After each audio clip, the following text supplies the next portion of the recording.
juice like a snow cone. Ice in my veins and a cold flow. I'm getting cash overseas by the boatload. You wanna ride my wave? That's a no-go. Senoritas going loco. Make it bounce like a pogo. All my haters see rojo. They big mad cause they coming up short like Frodo.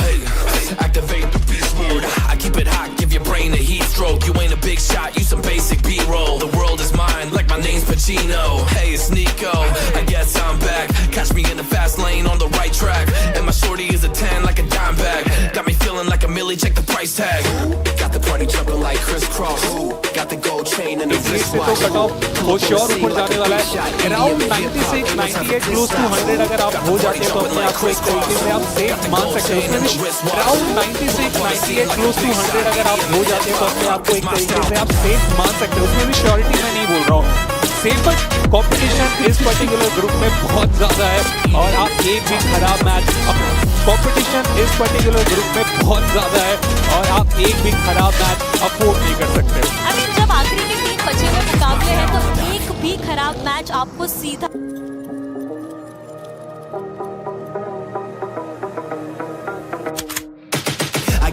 my vision, no time for daydreams. All my brothers get money, we call it gang green. Just players around them, but yeah, it's going to get very hot very quickly. There's a huge amount of water still involved. Can't really see it because of all the players littering over towards Everett. But this is lilting Northern. It does seem to be. I mean, about 50% of the circle is on the north side of the river. And it's going to be teams moving across. TT Project heading to the water. A lot of conflict now around those bridge crossings. I think it was Dopeness trying to go across. Some conflict between 721 and Wolves. Wolves have swung all the way out east side, despite being in South George so much earlier on. Losing Baton, but they are across now and one of the few teams to make it through over onto that northern edge. The rest of the bridges much more treacherous. I mean, Wolves actually getting through here with 3 players, pretty miraculous, honestly. You're passing through Box Compound as well as Watchtower. That's a lot of capability taking your entire team down. I think a lot more teams are going to struggle to make that crossing and probably will take more casualties than just that. Now, E-Arena, are they going to go for the bridge? That's the question, John. I think it is a pretty big question. At the moment, it feels like they're trying to hold the bridge to stop teams from the south moving on through, but that is then a trade-off in terms of the time you could maybe spend navigating that bridge yourself or trying to open up an option on that northern side. Being trapped on the bridge, though, is the worst-case scenario. You do not want to be locked in there. A team comes in behind you. You find that it's impossible to move through on the northern side. There's always the water rotate as well as an option, if it comes to it. Yeah. Unfortunately for them, they've got 2 teams breathing down their necks in Nongshim as well as Vitality. 2 very scary teams, I would say, to go up against here for E-Arena, and they're trying to hold both of them out right now. I think that you can have a good idea that these teams are coming from the south side. So again, E-Arena, like you say, trying to cut out as much of this southern portion of the map as possible for themselves, but a difficult task, a very, very difficult task. Ooh, Etch crashing onto the northern throws of TT Project, and that leaves TT Project on 1 player alive. 30 points, remember, on the cards for TT Project, which means they are very much in danger of dropping into the danger zone of 14th to 16th at the moment, and with only 1 player, they are looking pretty shaky. The only saving grace for them is that there is another team behind them who have also lost quite a few players. Dopeness playing on us too, but they are much safer in towards the middle of it. Oh, that's a lot of water, Blank. That's really unenjoyable. There is a world where this goes back south towards the bridge. There is a world where that happens. I think it's much more likely that we end up in North George, but it's very rare that you get these circles towards the mid portion of the game with both North and South George in play. This is a scary one, very, very scary one. Many teams looking for refuge in North George right now. Everyone trying to kick their feet up, but many noisy neighbors. Looking at Ida and Vitality, as you said, Nongshim as well. Well, we're looking at Nongshim now on the south side, trying to make a punch through. E-Arena took a knock over towards Joker, but that is isolated and nobody from Nongshim stands beneath them to be able to get that flush. Vitality trying to navigate the area now to the southwest side of it, where the urban environment is littered with danger as XZY steps up for more, sprays down out the window, but doesn't quite get the full kahuna going there. And now is under a huge amount of threat. Nongshim Red Force get obliterated. I mean, for Nongshim, down to XZY, and then shortly after exiting the lobby, 80 points here opens up things for Godlike, S2G. The Arena, I felt like they were the ones doing most of the holding. It actually turns out to be Vitality, taking shots over towards Nongshim Red Force, getting most of that damage in. But again, that is the benefit of being front of the pack here, front of the queue for E-Arena. Schweppes is going to take high ground, though, looking over towards Vitality, who didn't lose all their players. They're still as a four-man. Now, can E-Arena hold out versus this squad? Struggled to do it in the past. A similar circle like this. That's a very tricky team to hold out as well. The Ray duo coming in, looking to beam them down whenever they can. It is a nasty opponent to come into contact with. We were reminded by some of the people behind the scenes that Schweppes is technically the only player here who could get a triple title from PMWC. There is an opportunity on the cards for E-Arena to be able to make history on that front, as he was able to win 2 of them, I believe, with Vampire in some of the earlier days of the tournament.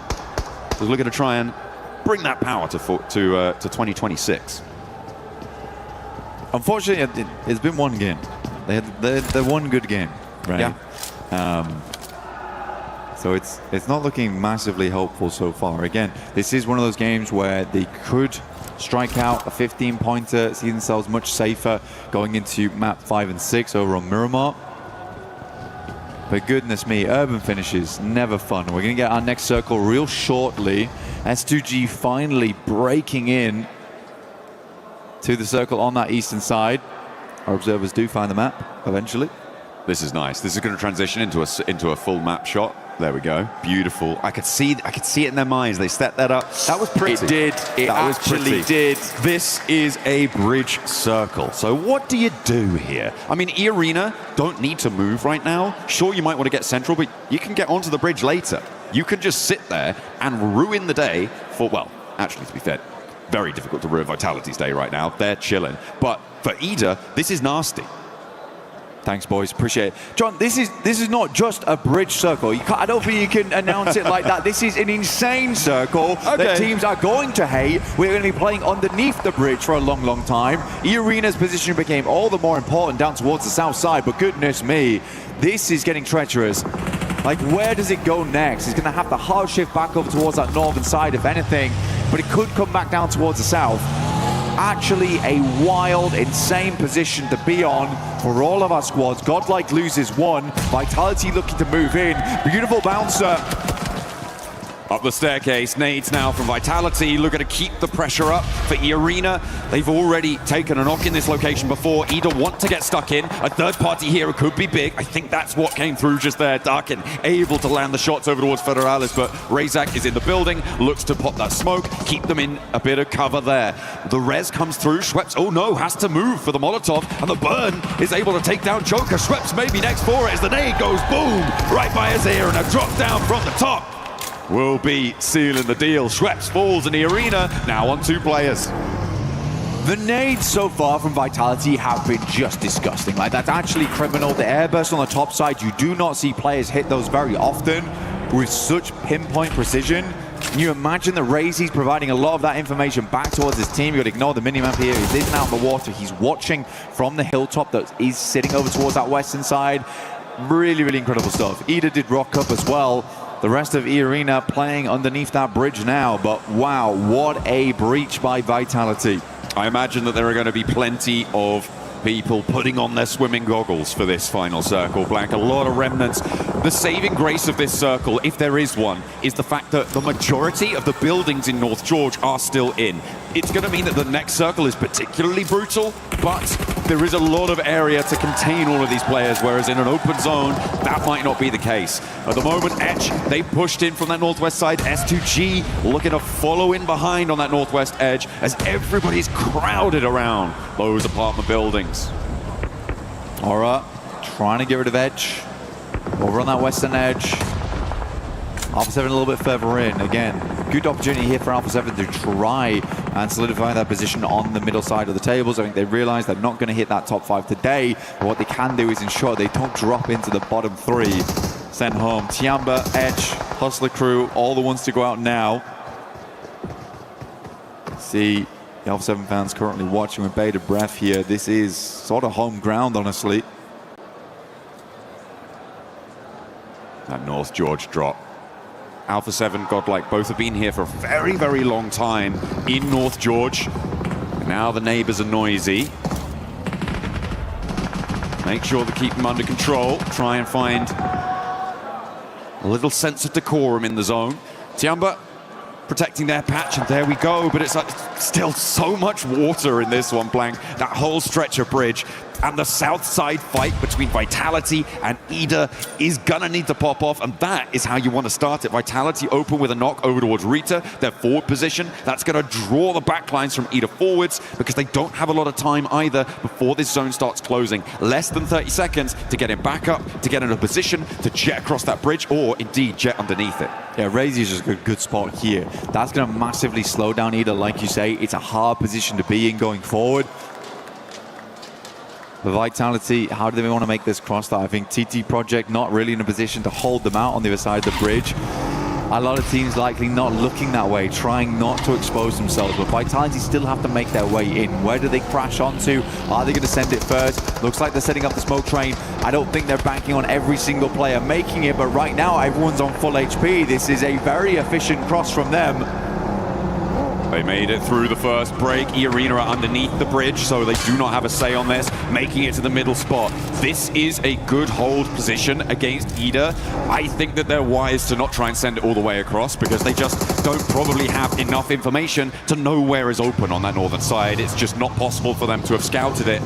So just sitting up here, holding that south edge, they can start to slowly go forwards on that bridge in a future instance, and Ida, they're just going to have to go into the water and try and swim it. Yeah, Ida going to send that over towards the eastern side here. Vitality probably sees this, but can't quite make the angles happen here, because they are trying to avoid the shots coming through from the northern side, from the buildings, from the windows, in apartments. Tony K dropping down from E-Arena, trying to get some shots himself, providing that information back towards the rest of the team. See Hustler crew here, also Loco trying to work his way in. Final player there from TT Project did go down, 30 points as well. So TT Project in the danger zone. Dopeness tied up with Tiamba, who found 3 elims this match. Yeah, on that east side, Tiamba actually have a pretty good spot on it. Mortman and Tony K both able to get the angles. Tony K steps up onto the cliffs. He's not out of the zone just yet, but has a little bit more time to play with it. Stage 5, he's full HP, he's got some stims going as well. He can hold here for quite a while and make Ida's life really tricky. Rita goes down. Emre next up on the chopping block. There's the spray and there's the connect. E-Arena doing bits to stay up in the top 5 and take down one of their closest competitors in the run. Some incredible shots coming through from E-Arena. I mean, Tony K hitting those was nasty. There's a possibility to kind of like eke against this as well. Pull a weapon for a very short amount of time there, you can see. Just try and spam your screen and get the shot off. But you see here, S2G also are looking this way from underneath. Next circle though, where will it go? Will Vitality get thrown a bone here? Will we head out towards the bridge? Have one of the most unbelievable groups of all time over 2 days. Vitality with the double drop down. They're down into the water here. I mean, they know they're probably not getting across the bridge, so I guess it makes sense. Drawing fire from teams like S2G across the way. See if that's going to pay out for them. They may just stymie everything on the south edge. In the meantime, Godlike trying to hold as much ground as they can. Tiamba behind them. Yangon Galacticos with a little entry there as a duo in one of the puzzle pieces. And the remnants of Plenty team who has fallen before them. Now everyone trying to make their patch in North George. Aura still, decent spot. Vitality tried to use the vehicles to get good information on where these players were at before attempting to make their move forward, but there's got to be some snaking swims to the coastline. Razak's going to take a quick breather in the meantime. S2G also along the way. Lost, peeks out for a little bit too long. An overzealous nade maybe, but does get quite the distance over towards GS. Gets pretty close, but yeah, not quite the full distance. Yangon Galacticos with 2 against 3 from Godlike as we tune back into the puzzle pieces. Godlike now committing to this fight, trying to push past Yangon Galacticos, get away from Tiamba. Smile, Molotov out the door, does manage to burn them back, but doesn't quite tag too much damage. Takes a nade to his feet, but does stay alive, stays standing, can start to heal, and out the window Romeo falls. Over the balcony, and Godlike might try and follow him. Vitality taking a lot of hefty damage here coming through from GS. Unlikely that that's going to continue any further. Yangon Galacticos, defending champions, currently set to go through to the next stage. But not with glory, not straight to the finals. They'll have to play another stage here prior. Alpha 7 look to regroup. They're just going to daisy chain over towards the rest of the squad. Squeeze now as well as Revo. The main threat for Alpha 7 right now is Horror on their position. Everybody else from the south side is down the cliff or in the water right now. So in terms of danger to Alpha 7, that northern edge is much more important to keep an eye on, but you do still need to be worried about teams trying to sneak their way up, like S2G from their position, to move in and maybe get a cheeky little shot, make a little opening, and try and force their way into the fight in a much more favorable position. I'm surprised that the teams over on the south side in the water have survived for as long as they did. They are mightily tested right now. You can see, I mean, Mormon is right close to them. They're trying to get their weapons out here, get a shot off, maintain that pillar position, maybe find a shot, maybe find it, Tony K, maybe, no. Can't quite get up high enough. As Federalis, he's on top of Mormon. It's just about getting the DPS out, but it's not happening. Just holding him under though, trying to stop him from getting the breathe off. Making it difficult. Federalis dipping back down again, but yeah, for Vitality, E-Arena and Ida, this is a tough experience to be in. You see right now S2G trying to see if they can get themselves further up, to peek over towards where Alpha 7's currently playing, but they are having a struggle bus of it. It looks like it's still happening as well. The circle shifts out west, Blank. It keeps Alpha 7 in, but that eastern cabal of players, Godlike, Yangon Galacticos, the duo, Tiamba as well, that's all going to have to force west now. And I think it's going to get messy. For Godlike, I feel like it may be the best opportunity for them to just go as far forward as they can, as fast as possible, to try and escape the pressure that may find its way further east. But Yangon Galacticos want to try and get ahead of it too. They are just immediately sending straight on in. You may as well try and get further into this. Again, this is sort of undecided though, because you have the western apartments and the eastern apartments on this one. It is marred by this massive road that goes in between. Crossing that's going to be a bit difficult. We are on that coin toss type of a circle now as well, where teams on that northern side likely will have to move. Question is, how well can Alpha 7 hold them out? Because there's a lot of teams moving in tandem. Tiamba setting up the smokes now to try and get across towards where Godlike are currently playing as a three-man. I like this though from them. They're going to try and take the fight closer to Tiamba. Be prepared for this maneuver. Elementrix gets mollied by a teammate off in the distance as they combat with Horror and Etch in the meantime. Godlike, they push back out, as you said, Blank. Now, against 4 players from Tiamba. Tiamba needing a little bit more dynamism than we've seen from them so far in these group stages. Let's see if they've got that in the pocket. Milu with a nade on close, first to step forwards, doesn't get contested on the angle, and now has to back off, but immediately stepped out by Spower and will be able to take it down. Eagle tries to fly around the corner, but it's not working out. Godlike hold well for the first volley. Great initial knock there from S-Power into a second. Will take the knock on himself just to ensure that Godlike can go forward. It's a heroic play here from S-Power to ensure that they get the 5 elims. They're one off from cresting back into the top 5. But hey, Blank, they pay the price. S-Power, sure, he was able to keep them in this one with some beautiful peaks, but the off angles there, they punished him. It meant that now Godlike has only 2 players to play with, but with 5 elims, they've still got a little chance of getting across here. A lot of teams now getting forced into unfavorable positions, and Etch have to take the top floor against the Wolves on the north side. Horror are going to have to move as well, Blank. 40 seconds to get out of their building and across a road and into no man's land. Revo taking a knock here is kind of bad news for Alpha 7, because this is exactly the time that they want to be on a swivel right now. They want to be that moving turret as teams attempt to make their crossings. How many smokes do these players have remaining? Edge as well as Wolves know they need to get rid of one another first before they make that cross. As S2G slowly shimmer their way down the coast. Playing on those cliff sides. There's still players swimming out in the water, but they are going to be so close now to the teams on the coastline. Edge trying to drop down into the Wolves, but they are ready for them. Teeth are bared and snapping at the heels as Edge try and make their way on through. With only 2 players, though, it's being made difficult. Another bounce on the nade there for Elementrix, just causing them to worry. On the north side, Horror still yet to leave their building. Another knock sent their way. A self-nade from Sleepy, and they are going to get flushed away. Grease out from Alpha 7. NASA from Edge. Everybody stepping into the fight, back into the blue, and they fall down. But Wolves, similarly, will take that tumble too. Vitality out, was still in actually with Arena on the backside. They just lost one more player. The final one up is on very low HP, can no longer afford to go under. Squeeze out now, back up, and remember, Revo was knocked, but they get him back up on his feet. These are very, very important points for Alpha 7 going forward. Aura somehow still alive here up against Edge on that northern edge, but for how long, I don't know. No Fear will get the shots off with the S12K. Get themselves further into this game. 21 players remain and 9 teams still up. Everyone has been cut down to size. The swimmers have made it to landfall there, and S2G have to fall back to try and deal with it. The north side decimated. No Fear the last to stand for it.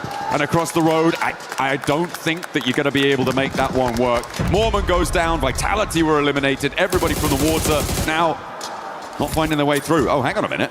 Ida, okay. They managed to get Swain all the way across now and actually up onto the high ground with maybe a chance of doing something here. He's going to be able to burn it out. This is the last nade in the pocket coming through from Kamikaze, but there's one for the backlines. And Ida go down. Tony K though, see him just underneath, has a nade, looks to send it up over towards Sol K. Revo will catch him as he tries to move away from the roaming nade sent up by E-Arena. And at 2G, they need to bolster their ranks, so we have so many teams. We had 7 going into stage 9, and it all closes here now, John. A lot to play for. Salme, the last player now to stand for Godlike, with Yangon Galacticos inside the building, puts the nade in. And down they go. Yangon Galacticos will fall. Alpha 7 now descend from their building and look to take the fight straight to S2G. The solo player from Godlike is going to be left to his own devices. Patch himself back up. The stage 9 circle is going to the middle of the road. There is no cover. There is no hope. All you've got is the barrel to back you up. And all roads lead back to Alpha 7 here in North George. It is their bread and butter. Can they clean things out now, solidify their position in the rankings before we head into the last 2 Miramars? MG3 in the hands of one, moved underneath. Nade goes long, Revo on the sidelines. Carrillo starts to move up, looks over towards Salme, who's making a heroic attempt for the Godlike team. 1v4 would be necessary, but he's in the blue zone and he's going down, and there is nothing he can do about it. Alpha 7 though, find the chicken dinner. They find what they were looking for. They move in with a pretty hefty scoreline too. And the drums, the horns, lights up the arena. Really, really good stuff here coming through from Alpha 7. Happy to see it from this squad. Back to basics here in North George. Get themselves a chicken dinner. It's very unlikely now they drop down towards the bottom 3. They're in a set position going forward. And Revo giving the thumbs up. Honestly, good stuff from them. Absolutely beautiful to see. They may be in with an outside chance of top 5, but I think Godlike were able to do enough to get into the top 5 there. And it is such a quick moving goalpost to try and score in towards the top 5 that I don't know if they're going to be able to do it. A heroic effort for Ida to be able to make it in that late in the game, Blank, as well. For E-Arena, that was late in the game from that south side. A diabolical circle for them to try and navigate. Yeah, for everyone. I mean, so far Group B has been really cruel. From the southern playing maps to the circles we've been given, I don't think really anyone has been given an easy EWC here for any squad at PMWC.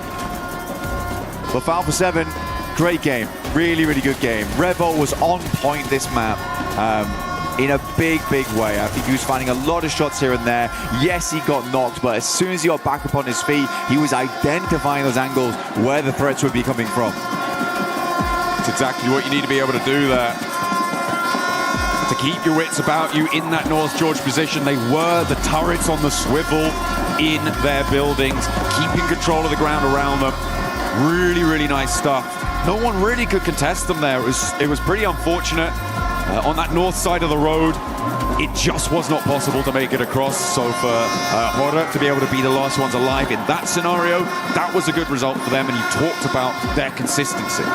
Yeah, well, for Horror still, again, they move all the way from Yaz, all the way over towards North George. They managed to play a really tough circle. As soon as that pulls away from those apartments on that northern side, yeah, you are pretty much out. There's not much you can do about it. Alpha 7 pick a spot that was centered up for a long, long time, ends up being the best position to play from. Not to say it's always easy to find every single pick-off you need, because you're assaulted on all sides there. You need to be very cerebral in your approach. But yeah, Fara, super consistent. I have no doubt they're going to do very well into the finals. I don't either. I think that I'm looking forward to it.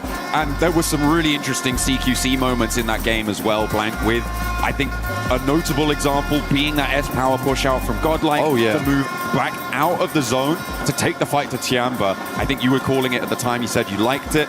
It did end up going well for them. Yeah. It was just unfortunate that there were so many off angles. I think for S-Power there, it's a really, really good call from him, where he understands that this is a difficult circle, a circle they are unlikely to win on. So in that moment, he's like, boys, I am just going to push out here. I'm going to play the off angle that they'll never expect. And Tiamba absolutely did not. And for that, S-Power was able to pick himself up a couple of knocks there, which ensured they won that engagement and allowed Salme then to get very, very far into the game. So although he goes down, there's a very, very tactical approach from him, because he understands, right? This is not a case of, oh man, he got unlucky, or oh man, S-Power didn't know that angle was there. He absolutely did. Like, that's why I called it heroic. It was very big self-sacrifice from him. Excellent stuff to close down that game. Our final Erangel is done. We're going to head down to the stage with Kalaris to catch up with what the players are thinking. All right, thank you. There's a lot of energy in the arena right now, and thank you very much, Alpha 7, for just calming down just a second. We've got some interviews. We've got Dark in here from Ida to talk about their back-to-back wins so far, and that is actually my question about it. Back-to-back wins, Darkin looking amazing in the clutch versus E-Arena. After what happened yesterday regarding their results, did they think that they were going to be able to perform this well, and was there any changes from day to day? Arka arkaya 2 tane win aldınız. Bunun için öncelikle tebrik ediyoruz. E-Arena'ya karşı çok büyük bir clutch kazandın. Dünkü sonuçlardan sonra bugün değiştirdiğiniz herhangi bir şey var mıydı? Hayır, hiçbir şekilde değişiklik yapmadık. Stratejimiz hiçbir şekilde değişmedi. Sadece mikro hataları daha aza indirdik. O kadar. Teşekkürler. Actually, we didn't change anything. We always play our own game. We just adapted to our small mistakes that we did. All right, and I guess finally, are you going to be able to continue this on, get top 5? It's looking really good for Ida right now. What are your thoughts regarding that? Ya şu an Ida için çok iyi görünüyor. Top 5 içindesiniz. Bu şekilde devam edecek mi sizce? Top 5 olarak kapatabilecek misiniz? Umarım öyle olur. Büyük konuşmak yanlış olur şimdi. Teşekkürler. I don't want to talk big, but yeah, I hope so. All right, well, thank you very much, Darkin, here for joining us. I do also have Revo after that victory. Come on, guys, give us a little bit. I had to. How are you feeling right now, Revo? Well, we are feeling good. I think like we did a bad day, but I know it happens. Like we are trying to do step by step, brick by brick. So we are doing like trying to recover ourselves, and we're gonna try to do our best in these last 2 matches. Crazy circle there over on Georgiapol, of course. How are you guys feeling about it? Obviously, in an urban ending like that, it gets very difficult, but then the circle centers on the bridge for some of that. Was that causing you guys some concerns internally? What were you thinking? I think like gave us much confidence, and like God said to us, okay, I will give that save and win that match to like stay alive. So now we're gonna do our best to win the last 2 matches.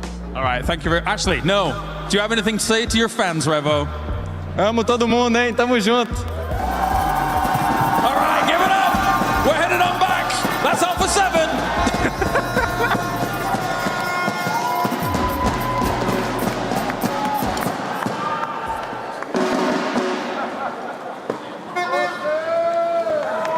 Okay, guys, I clearly won that first game of basketball, but now we have a second game to play with 7-7. The reaction game is here.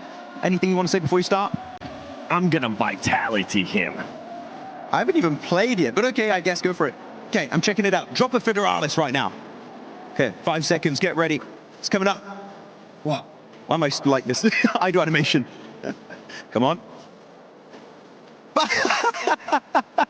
Oh, you're terrible. Oh, you got one. Okay, one. Hey, don't throw that at me. Focus on your game. Oh, no. Okay, Lace. Go on, another one. Oh, they're playing with you. They're playing with your mind. Come on, I'm gonna disrupt you. Come on. Hey, there you go. Come on, 2 more. Yeah, I mean, this one's easy. That doesn't count.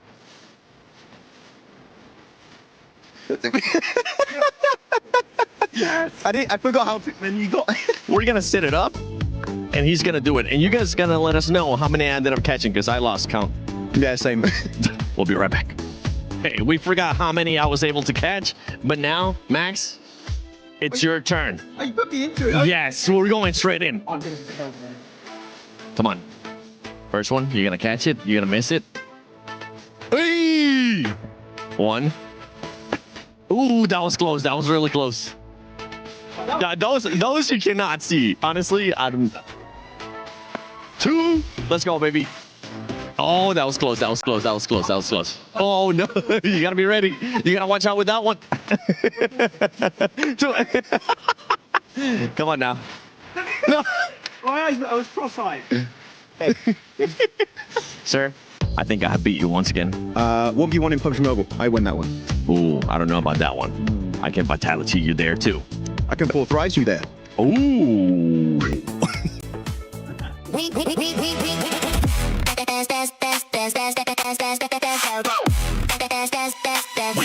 Esports World Cup.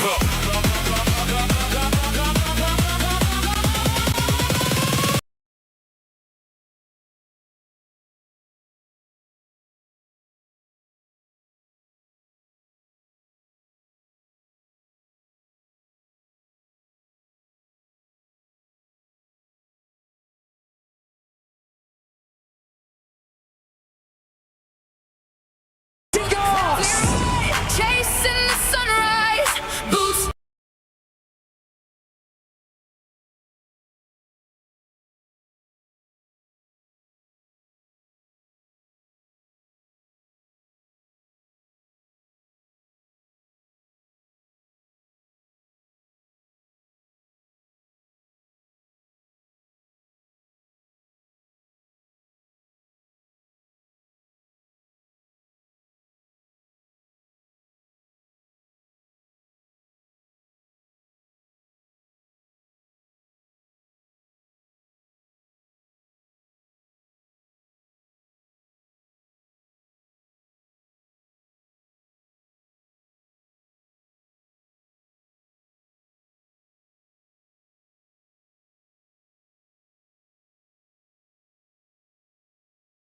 For the past 4 days. Do Brazil! Finally, they end up getting a win here with the crazy rotation that they ended up doing in Neptura, because they didn't have to do a damn rotation. It's exactly That's what I was going to say. What rotation? I can't wait to go back and see your face. Just like, what is he talking about? You got to let me cook, Max. You got to let me cook. But yeah, for that squad, this is exactly what they were needing. Oh, it's so nice. It's a breath of fresh air coming on through for a 7, because now they're like, oh, yes, was it handed to us? A little bit, but a lot. Okay, fine. But now they're like, okay, we have a win under our belts. We have a decent amount of eliminations. I think they like 9 or 10 eliminations there. So now they're going, okay, now moving forward into the Miramars, we have a win behind us. We're not struggling so much anymore. We've got those eliminations. We can do it. Let's go in and get another win. We. We. There you go, 18 points on the board. Of course, as you said, right, they're going to be dropping there. That is their main drop location. Actually, the reason why they won PMGC last year was because they got a lot of circles around the northern side of George Pole. They know how to play it. They know that place like the back of their hand. But Godlike, 14 points right now. I got a replay later on, but Godlike, I was not expecting them in the northern George Pole in the circle like this to do that well. for a team that has never played globally, they're getting these insane circles, man. I kind of feel bad for Godlike, man. The circles just are not making it easy. I don't feel bad at all because they're showing up to when they are being challenged. And I think that is just such a great trait to have. And this is before we even came to Group B. I was hoping that Godlike will be able to showcase the skills that they have, not only just in fragging, but their tactical skills. And we're getting a chance to see all of that laced with Godlike, just them being able to rise up whenever they actually need to. I mean, this is not unusual for them. They read this zone incredibly well and are able to cement themselves into it. We saw it on yesterday when they did like such a wide rotation just to get themselves into it. And with these crazy circles, guys, I've never seen a bridge pull like that before. Like, I really have not. And so for them to be able to capitalize on that, especially with all the chaos happening on that northern side of the zone, is awesome from Godlike. Yeah, I'm just looking at Alpha 7 finally smacking S2G. That battle is going to be heated when we go to the clips on Instagram, because those two squads have been talking so much smack to each other. But if we actually look at the top damage dealers and the eliminations, it's actually pretty even out for those top three teams. Alpha 7, 8, Godlike 8 as well, and S2G 6. Yeah, I mean, really looking at it, Alpha 7, Godlike, really well done. I think the highlight team from this game is S2G. Yep. Like, they've really put so much on display. Last game, right, in that field finish, we did see a little bit earlier today versus Ida. And now in this game, the final wrangle here for Group B. What a great northern rotation entering the city, seeing the city. Oh, it's a little bit too busy over there. Then going for the cliff side when it's still on the bridge, Niptura, and then just kind of, number one, fishing out teams. HamCG was just farming E-Arena. There was Ida. There was Vitality, just getting point after point. Really good execution. And then afterwards, when they clear all the teams out in the water, they actually just use that cliffside as leverage to try and get a little bit of an angle on the teams in the city. It doesn't end up being a win, but for me, S2G was the most impressive team in this game by a pretty long shot. I know you were looking especially at something that happened during that match between Godlike and Tiamba.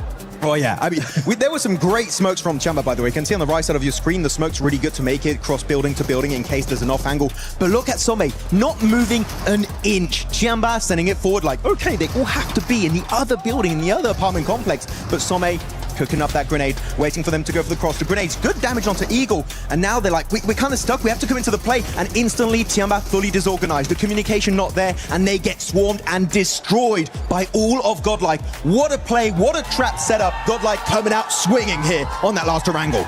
Coming out hot too, wanting to make it to the top 5, making it 2 Indian teams in the finals if that does end up happening. Spower has had an amazing, and I mean an amazing 2 days. Not only does this man have great hair lace, he's also being able to put up that eliminations with 2.1.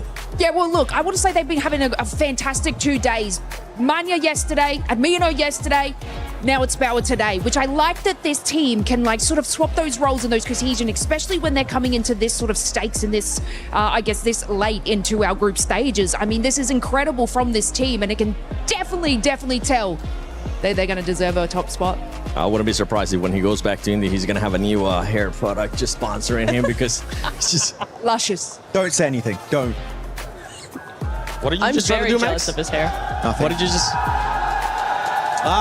Hey, the hair is coming back for Max Mouse. We're going to be taking a look here at the overall ranking. Vitality, honestly, I'm just going to skip you at the moment because you're just so far ahead. Nobody's going to be able to reach you.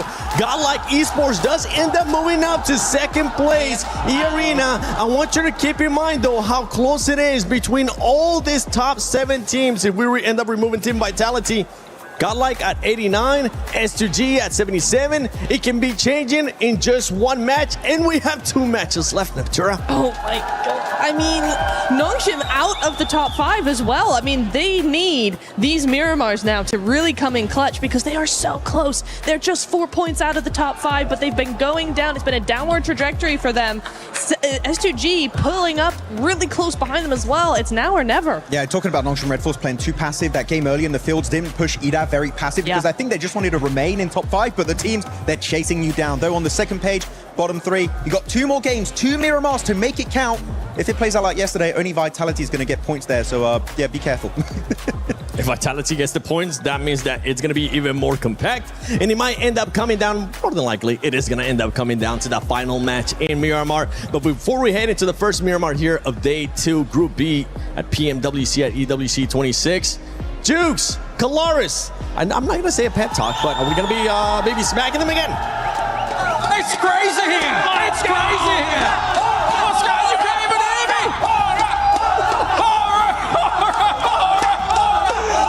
It is so loud here. Jukes, I can't believe these fans are all here rooting for Horror in a big way. I think we found the Aura fans here, right here, locked and loaded, baby.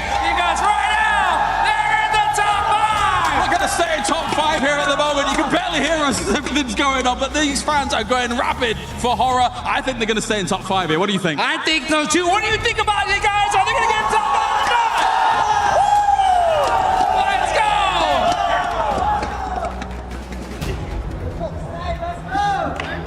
Oh my goodness me, how excited are those players, the fans, well, hopefully the players too, but the fans are going to inject that power into our players, hopefully, to be able to take to the last 2 maps on the menu for Group B. 2 rounds of Miramar left for our teams to make their bid for the top spots to try and escape that death zone at the bottom of the tables.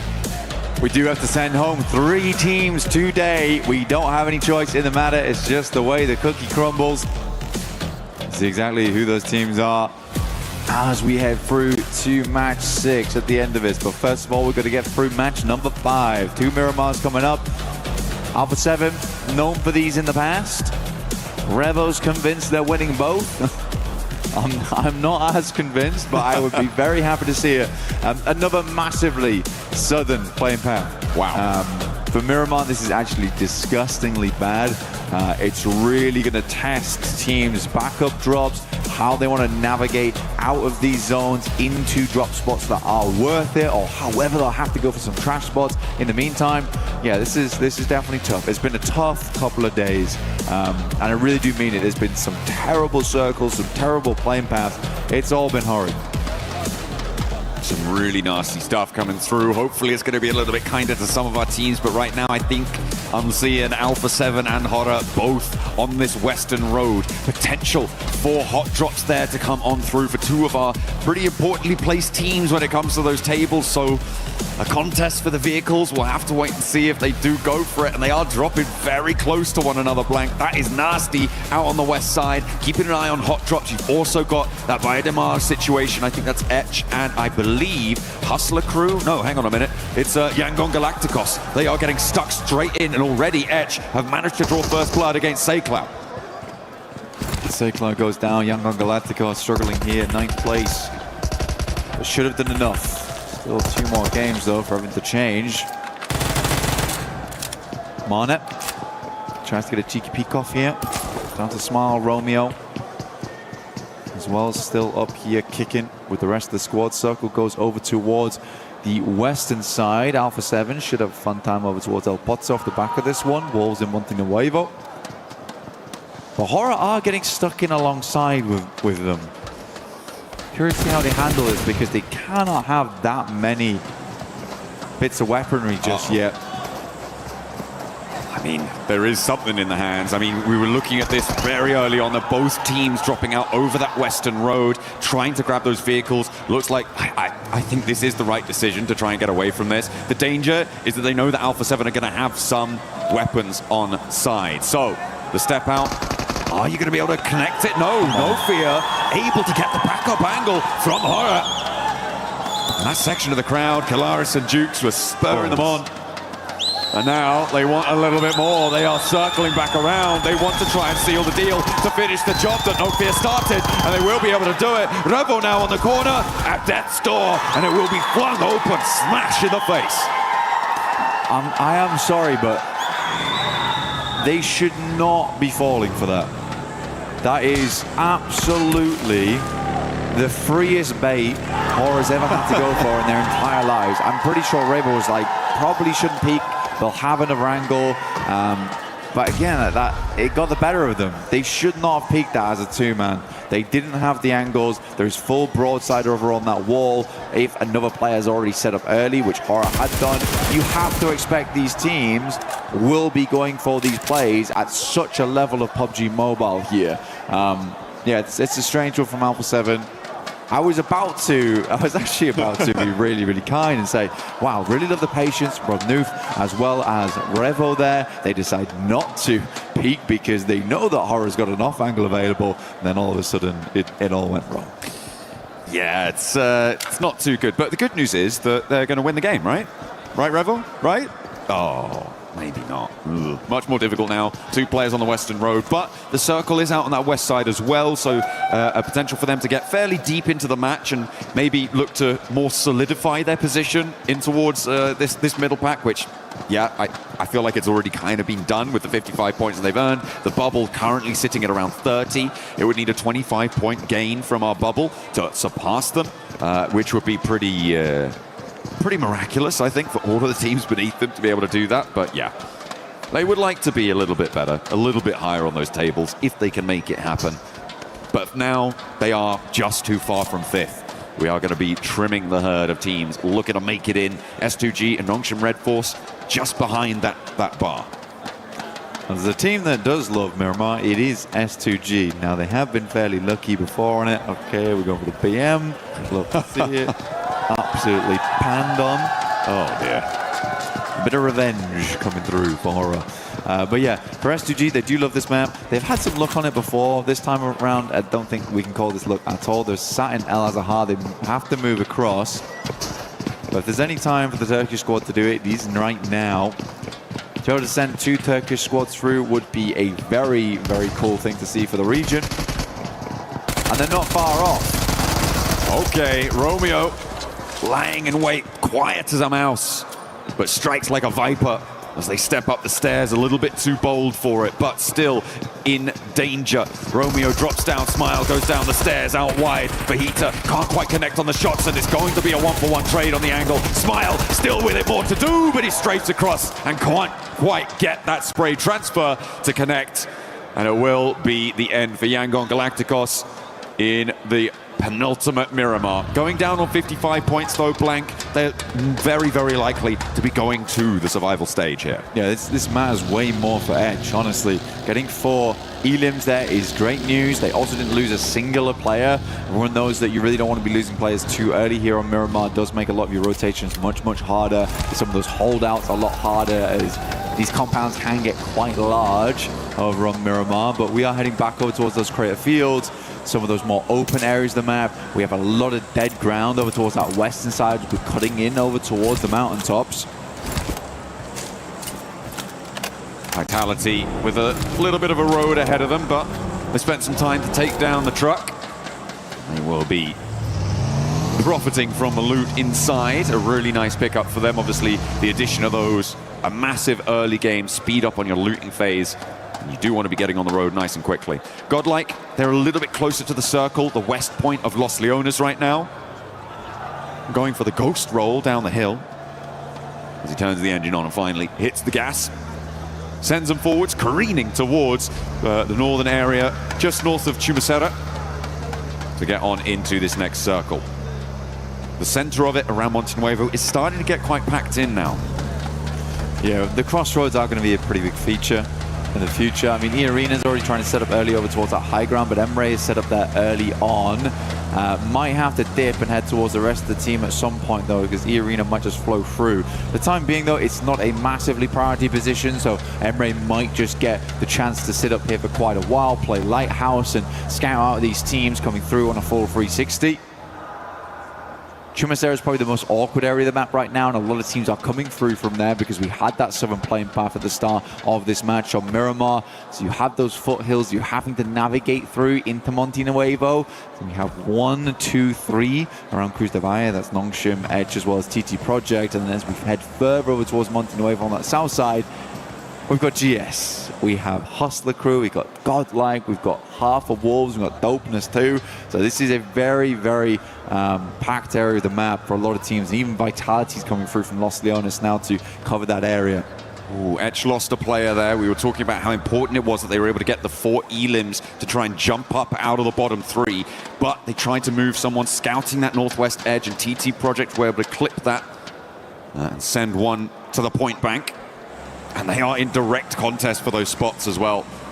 It's not where you want to be seeing your points going. If you have to go down, you'd prefer it not to be a team in contest for one of those qualification spots to the survival stage. Next circle displaying itself with a hard south shift. That area that you were talking about being so jam-packed now sits right in the middle of the whole circle. Yeah, around Ladriera as well, so pretty awkward. There's a bit of high ground over towards the east and the western side. But Ladriera is kind of this dead valley, right? It's not central either, so going for some of those compounds that sit underneath the ridge side, not ideal at this stage of the game, but some teams might be forced into them just as stop-off points. Pretty much just hostels for them to work off the backup before they make their hike towards the center of the circle. But a hard one, definitely a very hard one, because we still have those foothills down towards the south side too. Vitality is just making their way over towards them now. Godlike playing around some of the compounds in Minas del Valle. Oh no, Pmwc calling for support there. Someone help me. Someone turn me back over, and there he goes, Hamzy, with the assistance, and Pmwc able to get back on the road again for another journey forwards into an area close to the center of the circle, moving in from the east side. Godlike were able to get one of the high ground areas around Chumacera, but Vitality are now looking to try and share that from across the way. So our top two teams, in fact, right now, Blank, could potentially come into conflict over this area. Yeah, we say top two teams. I mean, Godlike's done fantastic over the last 2 days. They really, really have. But right now, Vitality is just incomparable to any squad. I mean, 142 points. I think they are closing in on the century in terms of elims over 2 days, by the way, just to make that very clear, which is wild. Very, very wild. Wolves going against Ida. Emre did pull off from that high ground on that north side. Arenas flowing through some very, very open ground, but still not a position that a lot of players want to be in. We're heading over towards gas stations right now, but that roadside, get a little further in towards the high ground, quite like Godlike's position down towards Chumacera. They're trying to center up on some of these lovely bits that they can get. Some great sightlines looking down towards teams, but is it likely to end up in Chumacera proper? I don't know at this stage of the game. It's very, very hard to tell. Vitality trying to move on through, and they're taking the fight to Speed, who lobs a nade down in, but doesn't really connect on much. Razak is going to be forced away from the stair push by a Molotov to slow things down, allow Etch to marshal their response, to get into position to respond to this Vitality aggression. Trying to peek out the window, Speed has the confidence of his teammate up the hill to cover off this angle, allowing him to play on the windowsill. Tries to find the lineup down the alley, down the hallway there, but it's not going to connect, and instead it's turned around on him, and now Etch have to get off that high ground too. It's just disgustingly fast. I mean, Federales is so quick on the uptake. The reaction speeds on this guy is insane. I mean, shown even yesterday with the inhuman flicks we were watching, kind of popularized from PEL region as well. So again, very, very cool stuff coming through from Federales. But overall, these guys are changing the game. They are changing the game. It is hard that you cannot be playing sloppy versus them, because they will punish every single mistake that you do make. Godlike again, slow roll. Love to see it. These guys are cheeky. They are very, very cheeky. Espoir are getting a lot of information in through this. Get some scouting done. Feathering the clutch. Trying to look as stylish as possible. Spend the minimum amount of effort to get the maximum reward. There's plenty of rewards available in-game right now. Blank, of course, with our Naruto partnership. You can check that out in the game. Make sure that you're jumping in whilst it's still all available during the event, and draw for the Naruto character set for the Fury AUG. It's looking pretty. It's got a lot of firepower. Yeah, the Ninetales Fury AUG looks awesome. It really does. So does the Sage skin for Naruto. Oh yeah. Want to pick that one up? Uh-oh. Vitality do lose Razak. Federales underneath. Might need to start dropping some more smokes, but they're up against Godlike now. Didn't really let up too much. Godlike want to push on towards Federales though. Difficult player to go up against, but instantaneous response coming through from Axel. Razak was re-knocked instantly. Now Vitality. Salme will find Federalis there. Ooh. Axel on a bare slim amount of HP. Razy just trusting in him. What a close down there, the third party for the off angle for Godlike, and they are ending their first of 2 Miramars here on 90 points. It is not ideal, but they are still in second place for the time being. And the fact that the points go to Vitality, you're kind of okay with that, right? You just don't want them to go to anyone else. Vitality is just this bottomless pit of points that you can throw things away into and forget about them. They have, I believe, as you've just pointed out to me, crossed the century on Eland alone. 101, taking the rest of the lobby to school. Man, 101 eliminations over 2 days, and those 2 days are not yet finished. A 50 elim per day average is just crazy. It is unheard of. Elementrix moves in. Neos will take him out, though. TT Project certainly suffering towards the center. We're going to have next circle coming in soon. Monte Nuevo currently held by Ida right now. But it does head back down towards the southeast side. Pretty barren landscape there. A lot of rocky outcrops, a couple of defilades to play around with. Tiamba down in 14th.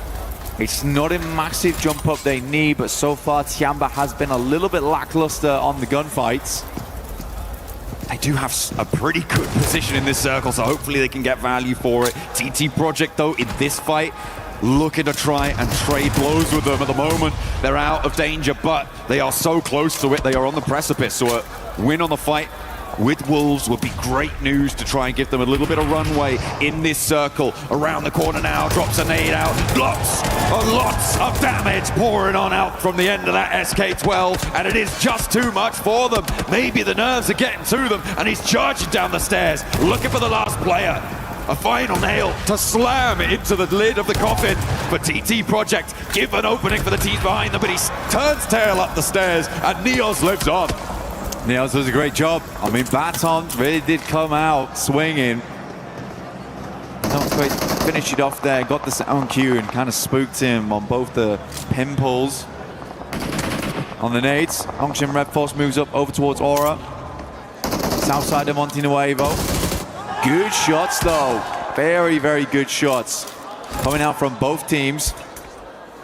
XZY down, as is Sky. But Hyunbin taking a fair bit of damage from off angles, forced to drop a smoke here. No fear, moving forwards already with that first knock. Hitting the deck, going for the crouch, rolling forwards, but does finally get shut down on his approach. It was so close to going pear-shaped there, but he kept his nerve. And now Horror with the one player alive, Nongshim Red Force. Looking to keep themselves under control. Tizzy wants the reses, but Sleepy's out in the blue zone. A fair distance away from this fight. No real chance to get these confirms, to get these flushes, and most likely to get his teammates back. Not to mention, Nongshim Red Force know exactly where this guy is. Yeah, they're good to go. I mean, Sleepy's not making his way in anytime soon, so easy on the side of Nongshim Red Force. Should be able to pick him back up again, but it's a case of moving across this road. And in the meanwhile, Alpha 7 creeping up behind them. This is an aggressive play coming through from them. Carrillo leading that charge on side. So easy, will finish off No Fear. Where do both these teams go? Alpha 7 on the low ground. Tizzy with the Mini 14, that's dangerous. Can't ignore it.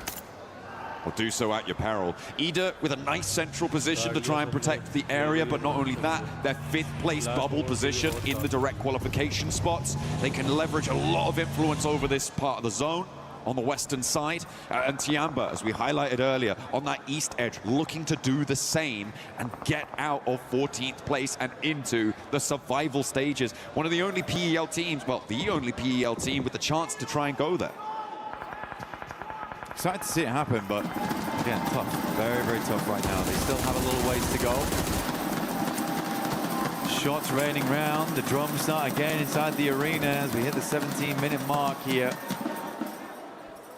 The circle heads over towards the northeast side. S2G, once again, I mean, these boys, they're good at Miramar.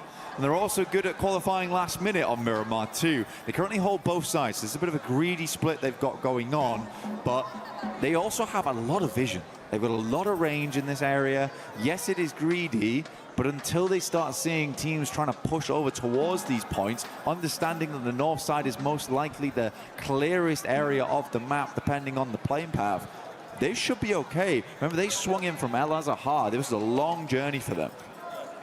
Long road indeed. Hustler Crew finding one from 721 GS. On that south edge in the meantime, Vitality are behind them in the queue. They did lose Federalis earlier, obviously. 5 eliminations already, fine. You'll take that. That's pretty chill. And around that south edge, they'll try and roll through. Hustler Crew right now, probably one of the softest targets for them to try and take on the fight with, but Alpha 7, far from done. And I look for the spray down. Not quite connecting underneath there, but spots him trying to get away from the vehicle. It was going up in flames, and Carrillo secures another point for Alpha 7 to get them one step closer to safety. Hyunbin tries to go for the hop around the edge, but it's going to be shut down. This is the influence that I wanted to see Ida executing on this western side. Ida's had a fairly safe game as well, so they should have decent utility, decent supplies on board. Ray's got his something on. That's scary. And Vitality, they're looking to push straight over towards Hustler Crew's position. Kamikaze will find Tizzy too. Again, good stuff from S2G, maintaining control of the map on that northern side. Hustler Crew will find Razak. Axel goes down as well, but Razy's still kicking, still making those shots happen. Following the vehicle down, the sideline shots as well. He knows he has to finish up quick. There is that off-angle potential, as you said there, Blank. Needs to hit the heel, though. The nades are going to start to roll on in, sidestep it, but he doesn't manage it. And it goes boom, and Vitality are out, eliminated with 6 elims, so still a really good game for them. And they are totally chill, they are totally fine. In the meantime, though, Hustler Crew fighting for their life. Vinny on a separate fight as Vitality rock up into the other side of his team. Drops a nade out the window, looks for the flush, looks for the knock, but it's not going to come through. Nasser, the last time for Etch on the bubble, opens the door, doesn't step through it though, and Vinny tries again, has still got ammo in the back, and will be able to shut it down. Etch now down on the bubble. Goodness me, Edge, like you say, out 13th.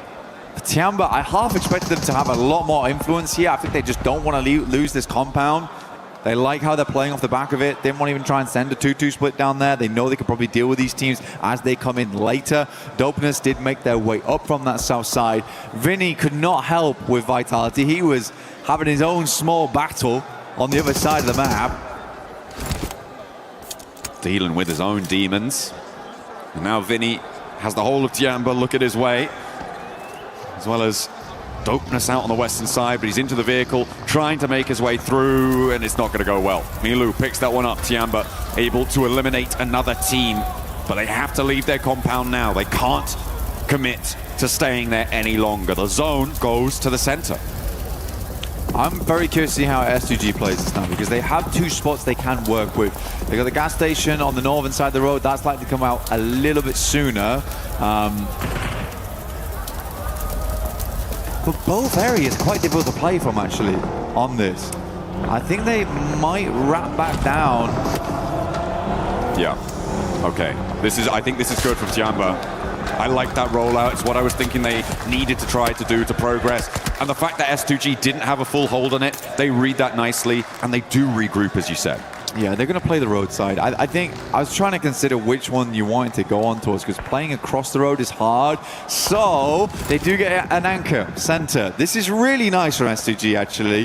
Kamikaze just has to live here. I think he has a fairly safe spot to do it, and I think that's a shack towards the center of the circle, so they can play off the back of this ridge side, but they need to support their anchor here in Kamikaze. That's where most of the gunfire needs to be going towards. They know that Tiamba's on their east, so they can keep an eye on that the entire time. But for Tiamba, this is an all-important game.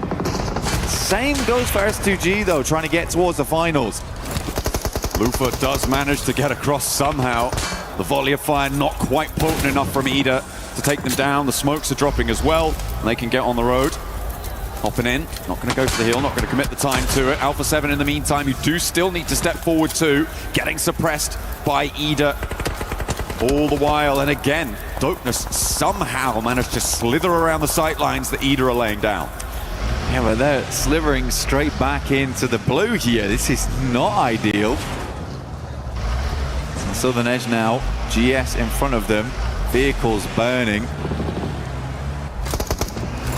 Barrel in play, will shred them as they try and come down the hill, and they're fully silhouetted again against the hillside. S2G might have angles. E-Arena playing it very, very safe over towards the northwest. They know that they're realistically just looking for more placements. Guizhou will rock up though alongside with Carrillo, has the MG3. This is a big moment now for Alpha 7 as a two-man.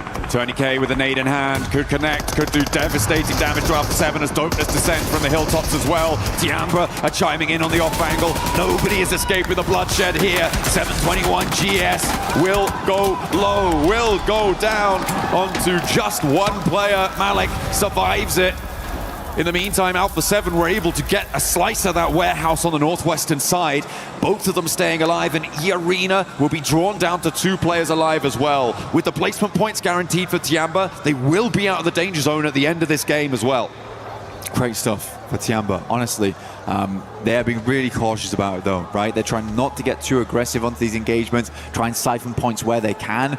Sadly, it's not been a lot of points at all that they've been able to siphon off. Tiamba only with the 2 eliminations on this game, despite being involved in quite a lot of engagement so far. E-Arena had a tough time. By the time that Alpha 7 moved up, they needed to start laying down smokes on Joker as well as Schweppes' side to enable them to cross to help Tony K deal with Alpha 7. That initial nade had to be strong. Now for S2G, that anchor looks mighty good towards the center here in Kamikaze. He's kept things silent, and S2G, again, they play a very, very good Miramar here.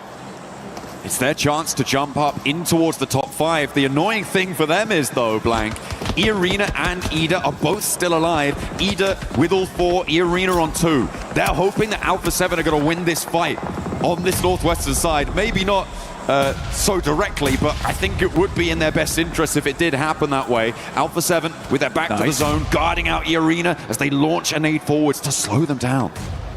Good initial nade. Chips away at the damage. Schweppes has one of his own, sends it out, only a little bit of damage. He's going to commit to the second one. Joker doesn't take any damage from that whatsoever. Guizhou gets backed off. Molotovs go through, stopping Carrillo from peeking too far out here, or in fact retreating back. So now in a 1v1, good shots from Joker. Guizhou, all up to him, will go down. Sadly in 6th place, but still a good attempt from Alpha 7 on the 2-man they had. Did a lot of work against E-Arena, made it hard, but in the end it wasn't quite enough. Tiamba now moving forwards from the southeast side. S2G want to challenge, but a nice little roll down. The smokes are starting to bloom, a lot of invested utility here, but the chokehold from S2G is potent, and the spray down connects with Milo on the back line. Lost looking to lay her down too. The nade doesn't quite go the distance from QZ, and it does not connect, so Tiamba playing on his 3, still looking to push over the top of that bubble position on the bottom of the tables. Ida sweeps over towards E-Arena as they try to make their way in here. But for Ida, it feels like a pretty easy cleanup should things start to go a little wrong here for S2G. I do like that S2G gave Kamikaze basically all the bells and whistles as he moved in towards there, almost 400 ammo. They wanted him to be on a swivel the entire time, 4 nades as well, just in case people rocked up on this shack towards him. Good shots from QZ to start things off over towards GS. Once again, another circle shift here. I do think that S2G has played this game very damn well. It's just a question how well they can deal with Ida in the near future, and can they manage Tiamba on this eastern side without having to invest too much into it.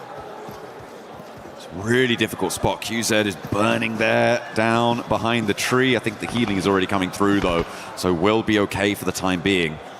Hasn't come through yet. Maybe a little bit lacking on that front. As the nades continue to push forwards, Emre trying to make a break. You can see the smoke dropped out. 721 GS still a factor here on the north side for Tiamba. It is just about in nade range, and they're taking damage. There it goes over the front bonnet, just keeping them safe, but there's a follow-up. There is still more pouring on down. That looks good. It's on target. They dash away, dart back in. They are back and forth, and S2G have taken casualties. Emre with a big nade over towards S2G on the center point. In the shack, they lose 2. Again, this is all about managing things, right? Is why I thought Ida would be a big problem in the near future.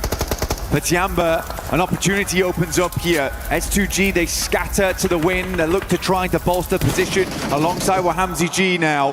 But another nade goes in. Solke being very careful, looks to drop the smokes. These are long grenades to head on over, not quite reaching. Rita extremely low, but in his last moments will send a nade in. But the junkyard of vehicles making a nice safe position to play. Emre is down. Rita's gonna try and send some Molotovs over the top, make it uncomfortable, make it hot over there for S2G. Tiamba are wasting so much time here, Blank. Sure, they find Lost on the off angle, and that is a great pickup for them, but it's taken them so long. They could have moved forwards, tried to dynamically take that position, sideswipe, and third-party S2G on the shack. They can do so now as it has unfolded for them, but I feel like they could have done it a little bit earlier. I want more dynamism from them, but they are still doing well here. I mean, Tiamba, they still got to deal with GS, right? And pushing down there almost might have been a death sentence for them. They've only got a few grenades left. Still nades sending out over towards Rita right now. He might be able to hit the God nade through the window, potentially. He will send it. Lands on top. But yeah, GS is a big problem. I don't think Tiamba had a lot of nades though. They didn't even have a lot of ammo either. They've been playing this game quiet. But the amount of side steps they've done on these nades has been quite miraculous. We've seen some acrobatics coming through from Tiamba so far. Rita moves up. Nade should do the trick though.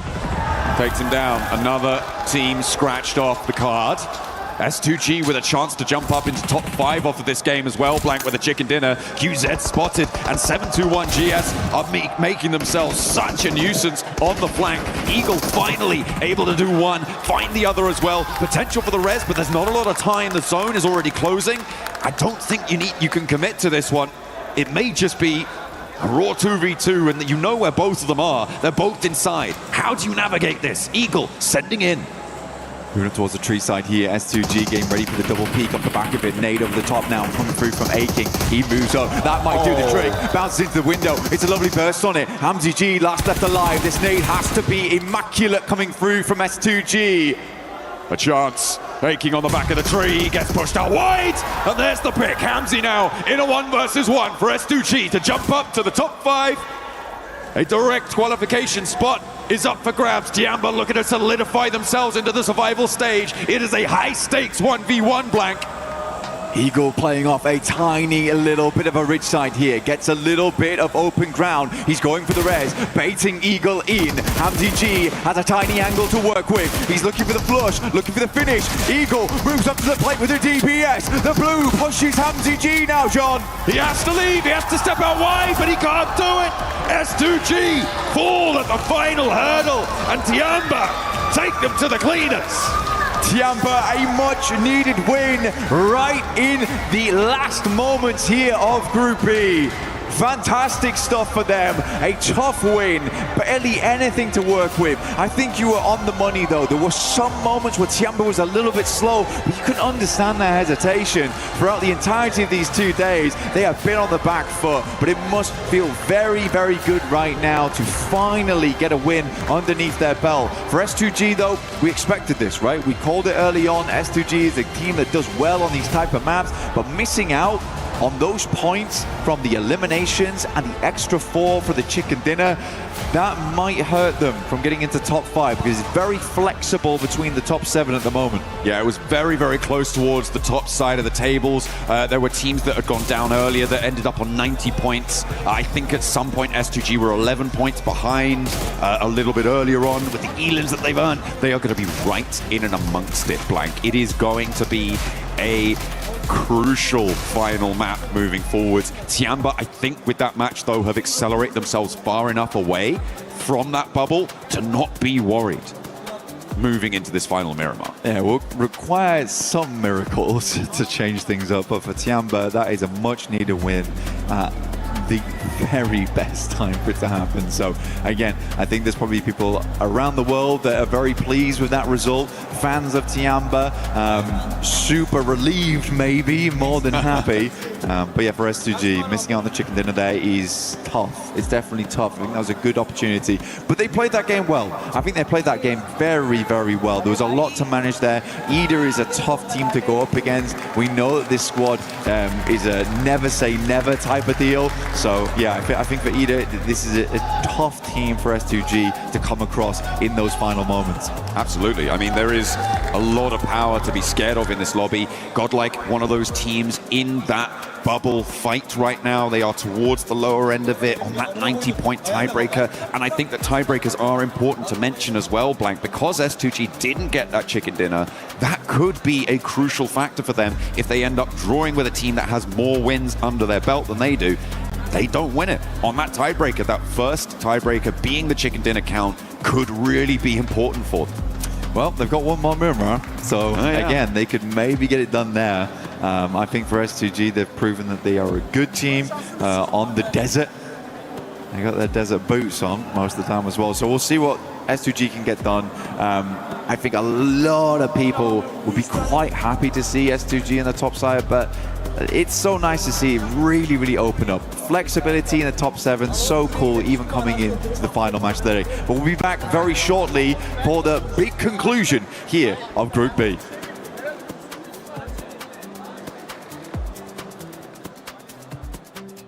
Play is in our DNA. Whenever we let it out, it becomes our superpower. Now imagine an entire city being built to supercharge it. Kadir City, powered by Play.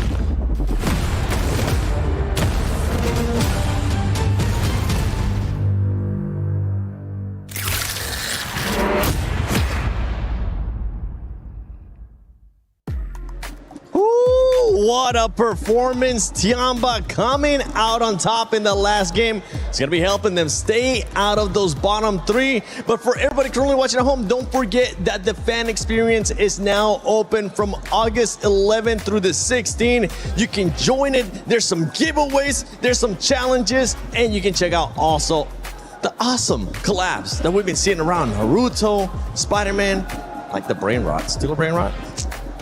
Might need to try that one out myself. I do be stealing some brain rots. I stole some earlier when I booped you guys on the head with a big chicken leg. Chung chung chung saho, am I right, lads? Oh my God. I'm sorry. But S2G was able to get a second place finish there. And honestly, this is going to put him in great contention up to because this squad is wanting to be in the top 5. They are, and they're really pushing for it. It's really, really nice to see that.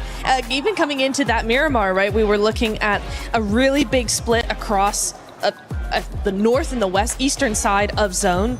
Big split, 1-2-1. You had Kamikaze coming in, starting to spread out on P5, go into the middle of zone. The reason why they didn't end up winning the game, the reason why it didn't work, because it should have worked. The reason it didn't is that terrain is just really, really flat and really, really open on a slight downhill trajectory where they were. So actually Tiamba and Ida both had an overwatch on them, so they were just unable to regroup. Lost was isolated completely, and so they kind of ended up just going out one by one, which is a big shame because that split, I liked that split. Yeah, I mean, I think the terrain could be taken into account, but I think it's more of an issue. A lot of teams are kind of like pushing around them at the same time, and then the shed they had in the middle literally doesn't become playable because you think you're safe. No, a team has an angle on the back of you, they're going to shoot you down. And I think it was quite impressive that Kamikaze was in the center and the only player in the zone for a good old 2 minutes or something, so very impressive. I had no idea how that worked out, but by the way, score for a second there. Eagle was your game MVP. Good on Tiamba to get a win, which they needed, but I'm gonna say here, Hodrux, it's still not an impressive win that I was hoping for, but it would be enough to escape the bottom 3. I don't care, dude. I mean, a win's a win. Thank goodness. Oh, I was sweating bullets. I was getting a lot of flashbacks of Alpha 7 not making it to the finals. I was like, there's no way Tiamba doesn't. Yeah, 17 points, that's going to be good enough, right? For sure, to at least put them in the survival stage. And at the last second, I mean, we only got one game left to go, and this last game is always so chaotic because so many teams are desperate, right? So for Tiamba to get it done in the second to last game, clutch. I mean, really, as you said, teams are getting very desperate. ETSH got a lot of eliminations early game. Yeah. On the side of TT Project, they're all farming it. And I was like, Tiamba, it's your time to really step up and get something done, which they did. Again, I think gameplay-wise is not the most impressive, but a win is a win, Hot Jukes. I cannot argue with that logic. But here you can look at the terrain. SGG was struggling, losing a lot of their forces in the process, down to just PamCG. And he almost got it, right? That jump shot trying to escape from the blue zone, but unfortunately, Eagle went caca and got it done. I was waiting for that. There we go. But going back to Tiamba, I mean, yeah, a win's a win. The points, it's something that they definitely needed to stay off those bottom three. And I can't wait to see what those bottom three are going to be looking like. If for some reason you have been missing out when we talked about the format, let me give you a quick little format reminder as we are going to be heading into the final game of Group B for PMWC at EWC 26. Top 5 will go directly to the finals. Bottom 3, Krish, Keith, Crush. And in between, everybody gets a chance to go to Survival, which it's not going to be tomorrow. It's going to be the day after that. So make sure you guys put that on your calendar. And for some of those squads, what are we expecting to see, Hot Jukes, out of this squads? You're saying we're pretty much expecting no pressure on them because they have to go take it. Yeah, I mean, this is the last game, right? One game left to put yourself in the finals. You really have to do so because there are some serious squads going to that survival stage. I mean, yeah, Tiamba, rough day or rough 2 days, right? But we know what they can do. Come survival stage, they could look like an entire new monster. So S2G, it's so good to see them right there. I think there's a lot of weight on their shoulders, but you got to be able to get the clutch done. That's what it's all about. You got to adapt. Yeah, for SGG, we need to see them possibly end up coming out with the win. I would love to take a look at the overall just to see how close everything is, because today we have seen everything between these teams. I mean, it's been crazy how much the leaderboard has been changing. This bunch of points has been going all over the place, and there you go. Now we actually get a chance to see the overall, and you can tell from 7th place all the way to 2nd place, it's just 10 points that separate the squads. Oh my goodness, 1 point difference between Godlike Esports and just below them S2G that's been having the comeback of the year so far, without a single chicken dinner, pulling kind of a 4th rise at this point. But they got so many strong finishes, right? Rondo, 2nd place, going into a wrangle. They got a 2nd place, they got a podium. And right here in this game, they get himself another 2nd place. But I do agree. I feel like we need to see a win if they want to comfortably make it in, because do keep in mind, they got no chicken dinners. If it ends in a tie, Godlike or Horror Esports would end up overtaking S2G's spot. No, it's true, and we have seen multiple ties like this all day long. I think we had one between Arena and Horror. We had it between now Godlike and Horror as well. There's been so many ties in the top 5. You absolutely need to get that win under your belt. And S2G, luckily for them, they are a Miramar squad typically. So this last game being a Miramar is exactly what they need. And here on the bottom 3, you can tell TT Project, ETSH only being separated by just 1 point. Dopeness, Hustler Crew. I mean, Hustler Crew, I'm sorry that I'm going to be saying this, but we just haven't seen a single damn thing about you today. I think they ended up maybe getting a total of 14 points, if I'm not mistaken, after this 4 matches. So I don't expect them to do much. But for Dopeness, for ETSH Esports, they are within that striking distance to TT Project, Hot Jukes. Just 1 point can push them outside of just going home and staying a little bit longer here at PMWC at EWC 26. And that little bit longer is so critical, right? Because you're going to have a whole fresh start to just make it into that top 6. But right now, this is the time, guys. You got to be able to lock it down. The one thing I really worry about when it comes to these kind of situations is a lot of teams get into their own head. They're thinking, man, I just got to get 1 point. Maybe we just play super passive, do something different here. And that's not what got them here in the first place. So you have to just wipe off that anxiety, stay calm, stay collected, play the game you know that you could do, and make the best plays possible and make it to that next stage. And if any team's going to do it, honestly, you know, talking about that mentality, talking about that pressure, it's going to be Nongshim. They're fallen out of the top 5. But I will tell you what, they are the one team in all of this lobby that I really feel will not crack under pressure. Hello. While you guys were talking, I had that graphic up. I was able to find none other than Killer Joe from Go Gaming, a team that was able to get 8th place in Group A. Killer Joe, you're currently getting a chance to watch all the teams here at Group B. You're going to be going to Survival. What has surprised you besides Vitality? Vitality, give him a trophy now. No, not yet. You still have a fighting chance. Come on. Last year at PMWC, we actually got a chance to see the winning team come out of survival. It could end up happening again here. What are you guys going to be looking to change, if anything, going into survival? Because it is going to be top 6. Moving on. We will change maybe more practice, more changing like positions of the game.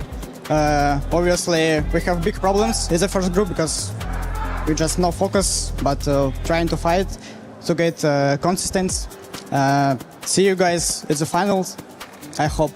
You got a chance to play Group A. You're getting a chance to see here Group B. There's been a lot of questions between everybody saying, which one is the group of death, okay? I want you to look at that camera and tell me which one is the group of death. Group A and Group B, and why? Only Group A, because Vitality is crash everyone. At least like above by one head of different team. I don't know, maybe it's I don't know how to explain this this game. Maybe they play by fun. They're just playing on a completely different level. That's what's currently going on with Vitality. Even when they're slowing down here in the second day, they're still out fragging everybody else. Thank you, Killer Joe from GOAT Team. I can't wait to see what you guys are going to be doing in survival. Hopefully there's going to be a lot of changes. Top 6, I think it's doable. But let's see what Barney and Luti are currently up to. So. This is the thing, right? For those of you at home who are watching this incredible event, you may not be feeling the atmosphere here at PMWC, but we do have quite a bit of crowd presence. And before we go into our final match of Group B, let's test it out, shall we? Alpha 7, Fasan Barulho!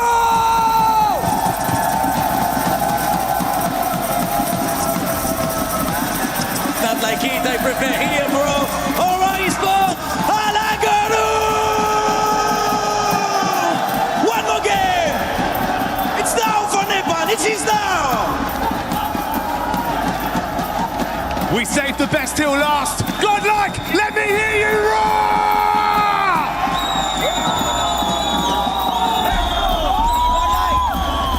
Absolutely electric here to close out this group, to close the group stages. Group B now with their last opportunity to put points on the board and to make history, to jump forwards into the finals or to get through to the survival stage. I think the most incredible thing is just the fans that we have here with us during both Group A and Group B. Dude, we're not even in the finals yet, and there's such representation for multiple teams across the board. However, there are some teams that we do need to focus in on. We've got Wolves, Dopeness, TT Project. We've got a lot of squads that are on the cusp of getting through and into the survival stage right now, or losing it all and going home right here in Group B. TT Project filled with some fantastic players, some fantastic veterans as well of the game. But still have a little bit further to go now. If they close it down now, they would be in, but it's just so. I got that right? TT Project, they're in, I believe. I'll have to double check on the tables when they pop up. But yeah, it's very, very close around that bubble. A lot of teams could change things around. For Etch, it feels like they have been sort of in and out, but not really showing us anything. And I think it's the same for TT Project, right? It's been these sort of always a team that's like, well, they could do quite well, but they're just not. They're just not quite there yet. So they've got one more chance to get there and give themselves that opportunity in the survival stage. And to do that, we have one last man coming right at you very, very shortly. All our players getting ready to go now to jump into game. 5 seconds away from the conclusion of Group B here in map number 6, John. Oh, we're right at the end of the road now. There is no other opportunity to make your mark here in the group stages. Over Miramar for the last time, and maybe for once, Blank, we are on for a kinder plain path than we've seen before. It looks like it's going fairly close from the southwest side. Oh, okay, yeah. So actually a lot kinder than the most we have seen from the Middle West over towards Campo Militar and sending across the north side a little bit on this one, but very accessible to the majority of this map.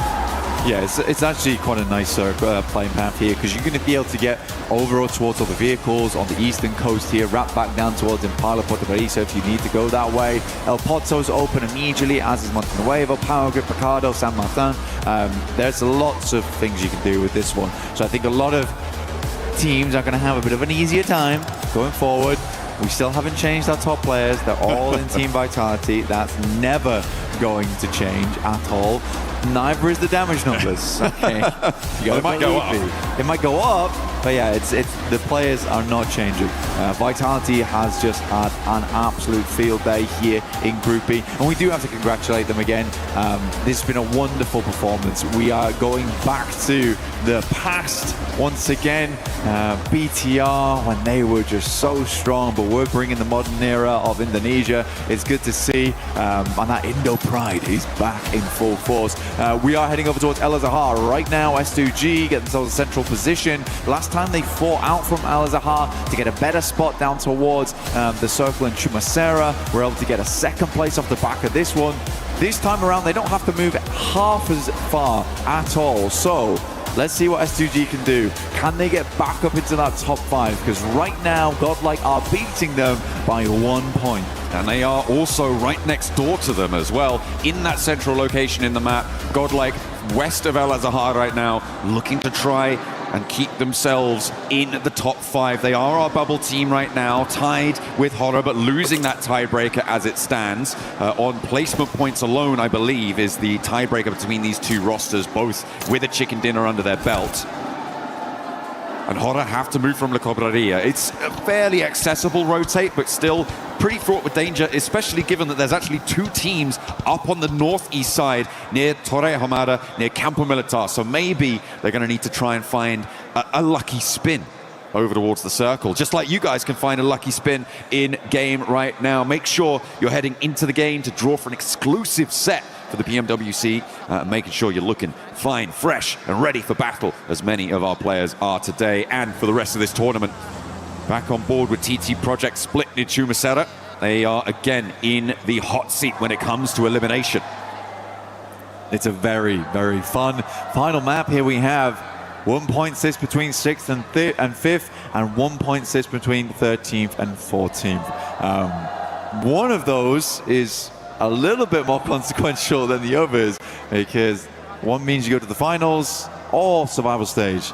One means you go to survival stage or you go home. And I think right now, if I was TT Project, I'd be looking to try and get some more consistent points on the board. It's a difficult thing to try and figure out at the end of the day of whether to try and play aggressive, try and get a lot of points early and risk going out and opening up that door for other teams underneath you. But I think the best you can do is just try and play with consistency going into these final games. Very, very difficult to do. And honestly, with some of the strong teams that are going to be in your path over towards that northeast side for TT Project, I think playing a slow game is maybe the better decision. A couple of points can be make or break, but there is always that flip side of like, well, what if Dopeness just pull out a 20 Elim chicken dinner out of nowhere, right? Maybe we should have done a little bit more to try and stop them, but I don't think you can trade on that. When you have so many teams in the mix, I think you're definitely right. That's a nice little pickup for Godlike, though. Not so nice for Hustler Crew, but like the Des said, we really haven't seen anything from them during these group stages. But it's brilliant news for Godlike to just get a little bit further ahead of Horror and break that tie, put themselves up in 4th now. Yeah, I'm putting Horror in the hot seat versus S2G. Like I say, Horror moving across from La Cobraria, they can get a pretty early rotate over. They may have to contend with Vitality in the near future, though, and that is a terrifying prospect. But for Godlike, actually, I don't mind what they're going for. If they swung back in towards Impala and tried to finish off Hustler Crew, I mean, it's cheeky, but it does work. And it would be a way to guarantee some elimination points. I mean, like you say, Hustler Crew, since those finals, the first 2 days of finals of Western Europe, we just have not really seen anything else from this team. I mean, I'm just slightly perplexed as to why Godlike did leave right in the middle of the circle and go to Los Leones, given where the circle did pop. Because if you remember, they dropped next to S2G. So it is a big flex out. It's Luton time, I guess, down in Los Leones, and that's where they want to go. That's where they are going to earn a point for it. You said you didn't mind if they were going to flex back to Impala. I feel like they could have committed to Impala potentially, but no. And now Los Leones Luton up on the northern side. Horror are making their way in past water treatment. Well, forgot that they've already cleared out one player from Hustler Crew. They know the team they're going up against as well, so honestly, they could just swing back over towards the eastern coast, know that they might run back into Hustler Crew at some point in the future, feel fairly confident about winning that fight versus them, which is an extra 3 points in their bag, but also more space on the map. Tiamba getting very, very close to dopeness here. This could be the end for one. Tiamba on top right now. Matika underneath. Speaker on his way. Spot one. QZ with the shots, but not quite connecting there. That high ground is available. He's got the Mini 14 as well. Tiamba, with the chicken dinner that they were able to find in the match just previous, are now a lot safer ahead of that bubble. Currently 13 points ahead of 13th place. And for multiple teams to be able to jump that gap, it's going to take something quite big to make that one happen. So for Tiamba, I think they certainly are going to want to play this one slow. Terrible spot to play with right now. Eagle, oh, it's just too easy. A couple of shots could bring out.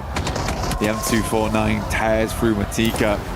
For Tiamba, any extra points is nice, but already two of our teams at risk of going home right now have lost one player. We always say how hard Miramar gets when you lose players in those first 10 minutes of the game. A lot of times you can't take the same angles you wanted before. For dopeness, they're sat out in the open. Even though going against Godlike, they lose one. A piece, really. Nobody is close enough to really go for this fight. Both teams now are going to have to send in, and TT Project are pushing in from the southwest side past Los Leones. An immediate response coming through, and Godlike will be first on the scene. That you can get the res here, and it looks like a no commitment from Ida. They're going to give up on that one. They know what is at stake, and another point for Godlike sees them one step closer, and taking a player away from Ida is a great result for them. It's a target team. They can push past very easily. You know what I do like? I like that we had the camera on S-Power. My guy is smiling. He's having a good time in these games. I mean, for Godlike, they have a great opportunity right now to sit themselves up towards that top 5, go straight towards the finals. I mean, it is quite an awesome turnaround seeing OG as well as Godlike up there representing. I took 1 year to do it as well. It's kind of mind-boggling, honestly, but fair play. Fantastic stuff. It has just been clutch after clutch, play after play. I can't respect it enough. Anyway, we are moving down towards the south side. Ida, like you say, they just gave up on it in preference of a better spot inside the circle as a 3-man, which is tough. Wolves, they're not out of the woods just yet. They're on 41 points. But with both Dopeness and Hustler Crew going down to 3 players, I think Wolves are a little bit more set than we might expect. Etch, the most flexible team in terms of trying to get through. Unfortunately for Etch, they have all 4 of their players up on the north side behind Vitality, who, as we know, are really good at this video game and will make it very, very hard for them to push past on the northern edge. Past El Azahar as well, which is a difficult area to navigate around. They might have to send through the town if they don't want to go straight past Vitality on that northern side. So a difficult approach for Etch to try and survive in this tournament blank, to get out of that zone where you get your key crushed at the end of the day. 7-2-1 trying to play center, and S2G can't quite keep them at bay. With more than a knock, not just yet. They haven't managed to get rid of them. S2G, suit and boot here. They've got a lot of supplies to work with, already opening up over towards GS now. Some good damage in. Malik will go down the back lines. Lost adds a point to the tally here. 7-2-1. GS is crumbling.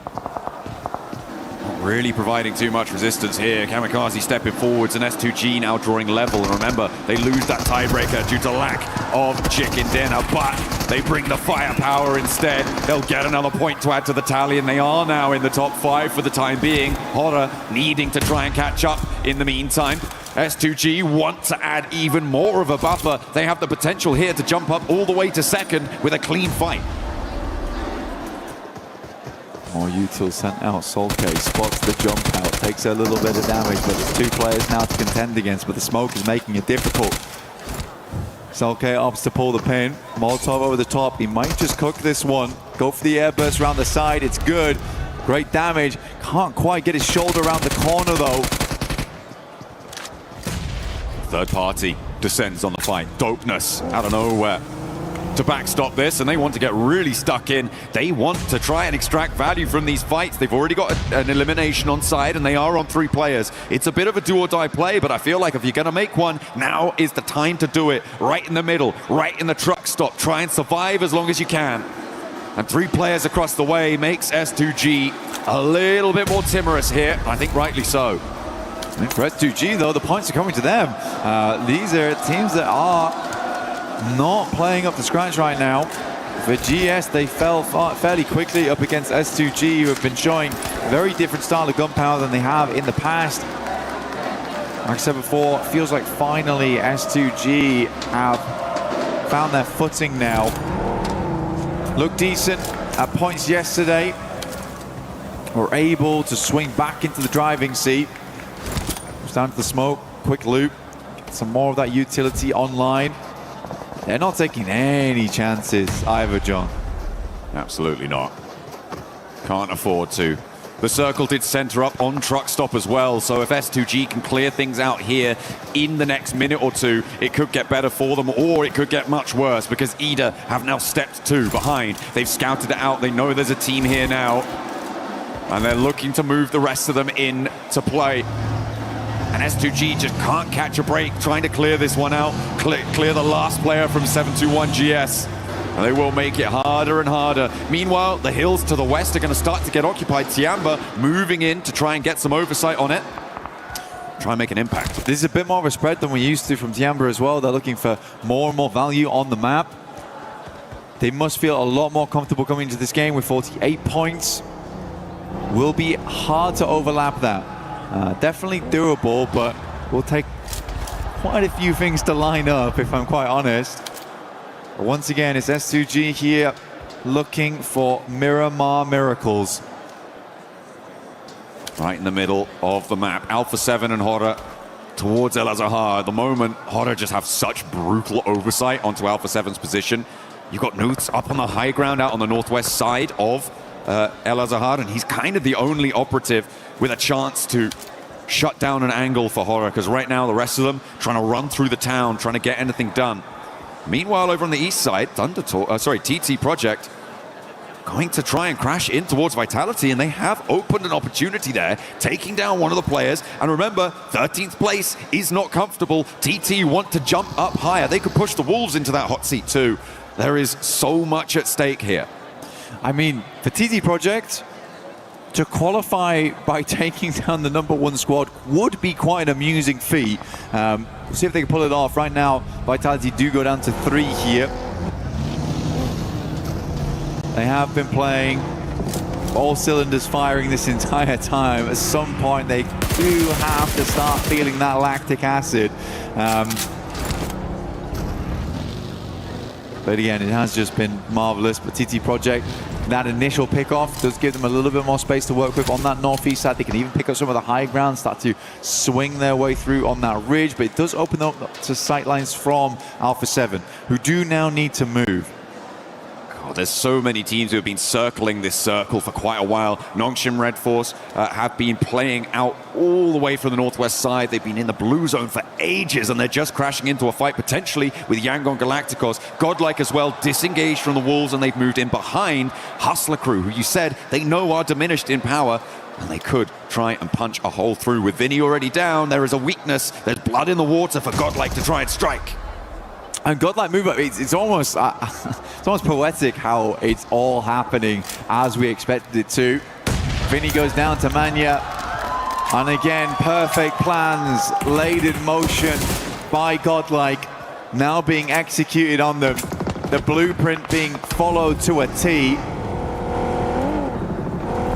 Beautiful stuff, but they still have to keep going a little bit more pacey. Yangon Galacticos reinforcing the south side against this godlike push. Sure, Hustler Crew kind of not able to do too much here, but in this compound, Yangon Galacticos have a much stronger foothold. In the meantime, Nongshim Red Force looking to try and change the tune towards TT Project up on that northern side, a little bit closer to that fight. Tiamba looking to take on Irina, who as well are in danger.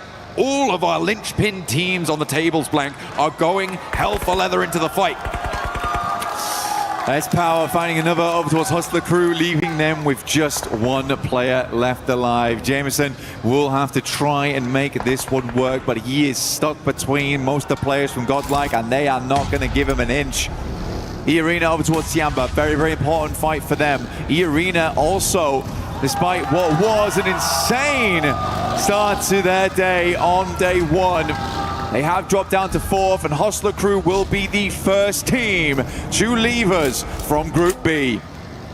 No longer will they be here in Paris. They have been rebuffed. The rest of the lobby did not allow them access. Godlike, the ones to deal the final blow to them, and they want to try and earn those points even further, get higher and away from that bubble position. In Group A, we saw the bubble being 88 points, but now it is going to go even further beyond. Etch making a mad dash in, and this could be another team joining. Hustler Crew on the northeast side. They crash, and they crash into Aura. Ida taking a chunk out of them, and it is just one player left now for Edge to try and cross the boundary. For Edge, I don't know what the move was. I don't know what the play was either. We've been out in the blue for the longest time, still trying to find a way in. They played this game a little bit too slow, in my opinion, leaving them only with speed remaining.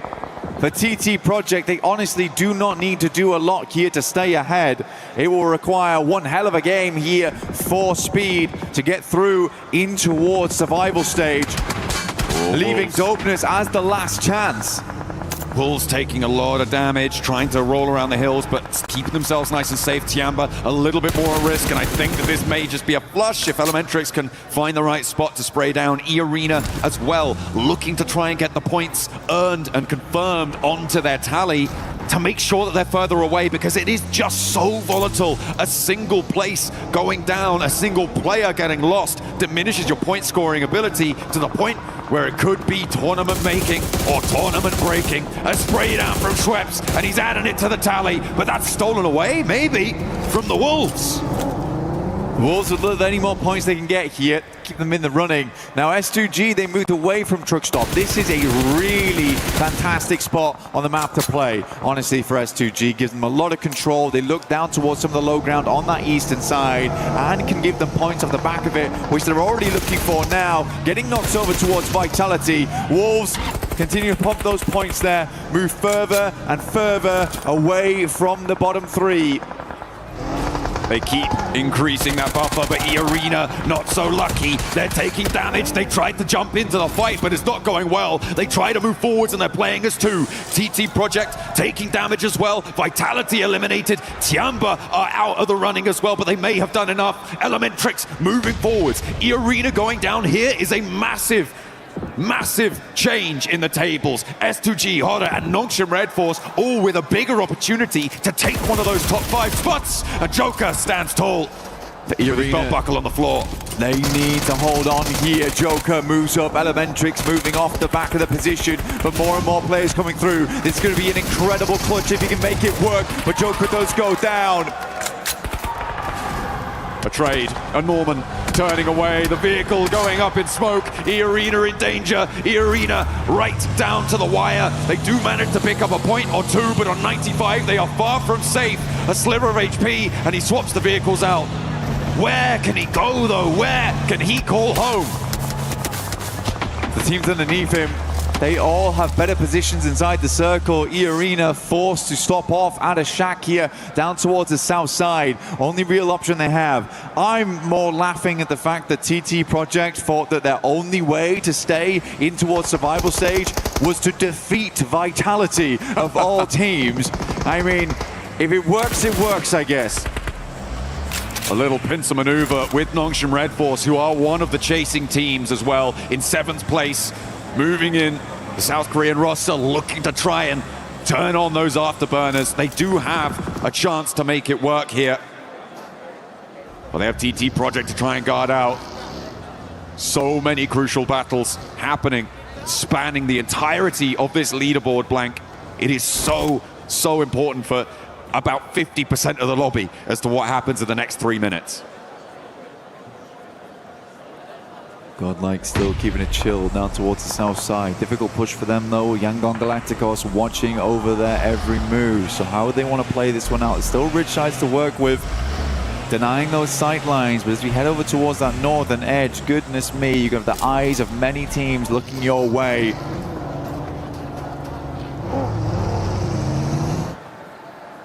Alpha 7, I think, have done more than enough. However, it would require a gargantuan game to get into top 5, but I think they can be very, very pleased with their current position on the leaderboards. Wow. Circle centers up, and again, S2G, they just take the right maneuver at the right time. They knew they had the most control over truck stop when it happened, made an executive decision to move over towards this area of the map. Again, this is a winning spot. And as you say, the decision to leave truck stop itself really is going to play well for them. That northeast side can get rebuffed. That's the arena. That's the arena down, Blank. The last player spotted. Ida, the ones to deal the final blow there, picking up a point for themselves and taking the arena down. Now 95 points is a clear target for these teams behind them. And there is a tiebreaker between them and Godlike. There's Ida 1 point behind, 3 points behind for Aura and for S2G. And Nongshim Red Force with a chance to blow that one away as well here with a chunk of points and a big game for the South Koreans. It is just so deadly to be going down at a time like this. Nongshim Red Force moving up from this compound means they'll have to put themselves in the sightlines of TT Project, but it's Alpha 7 actually waiting on the exit here. TT Project look to make the quick maneuvers. They move out in the convoy. They're taking a ton of damage as they move on in over towards S2G, holding the line. And Nongshim Red Force chiming in as well. Another knock over towards Zerich, leaving 2 of TT Project alive on their bubble position. Dopeness wanting to stay alive in truck stop and try and surpass it. More damage is pouring on through. Alpha 7 looking to close the trap, and in comes the backup. There's Nongshim Red Force trying to wrap around behind, and the nades are brutal. TT Project on their last legs. Effect the last to stand. Now on a sliver of HP, the nades go long. He's just about able to dodge it, and with an S12K, he's got a hope and a dream. Effect staying quiet, hoping Alpha 7 and Nongshim Red Force fight against one another first. Edge will have to move in across the road. The singular player still left alive here. Dopeness being the other problem, also having to leave soon too. Nongshim Red Force taking a little bit of damage, but it's S2G who bear the brunt of the pain.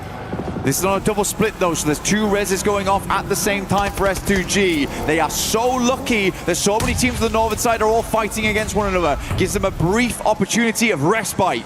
And it means that the sightlines for S2G were distracted, not in operation, and that's going to allow a little bit more maneuverability. Those reses have come through, and S2G are back into the fight. Alpha 7 crashing in, trying to take down Nongshim Red Force. There goes Effect. TT Project losing out on the more point scoring opportunities here, and 36 points is the target for Dopeness, for maybe even Edge. So easy cruising around the sidelines, but Carrillo spots him underneath the vehicle, looks for the spray to confirm, but doesn't quite get enough damage. The nade over the top finds what they're looking for. Alpha 7 looking to finish out strong here on the final day of group, but Hyunbin goes absolutely mental, puts Alpha 7 in the Hyunbin, taking out the trash here at the end of the day. Nongshim Red Force, goodness me, Hyunbin's finally down, but Carrillo, he is still up, still kicking. Alpha 7 still have life, but finally will leave. Down they go. Nongshim Red Force down as well. No challenge there. E-Arena drop 1 spot because Horror flex out to get involved. They're going to get stuck in, pushing E-Arena down. And Horror are the first team to confirm themselves with Vitality because nobody else can pass them.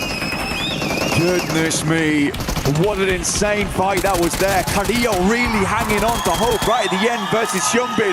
Horror though, making this cross a massive opportunity versus S2G. They left Kamikaze as the anchor once again towards the center. Godlike watching from a distance. Patience And choosing their time to strike, Hamzy goes for face, but Sky rains down hell, and Hamzy hits the deck.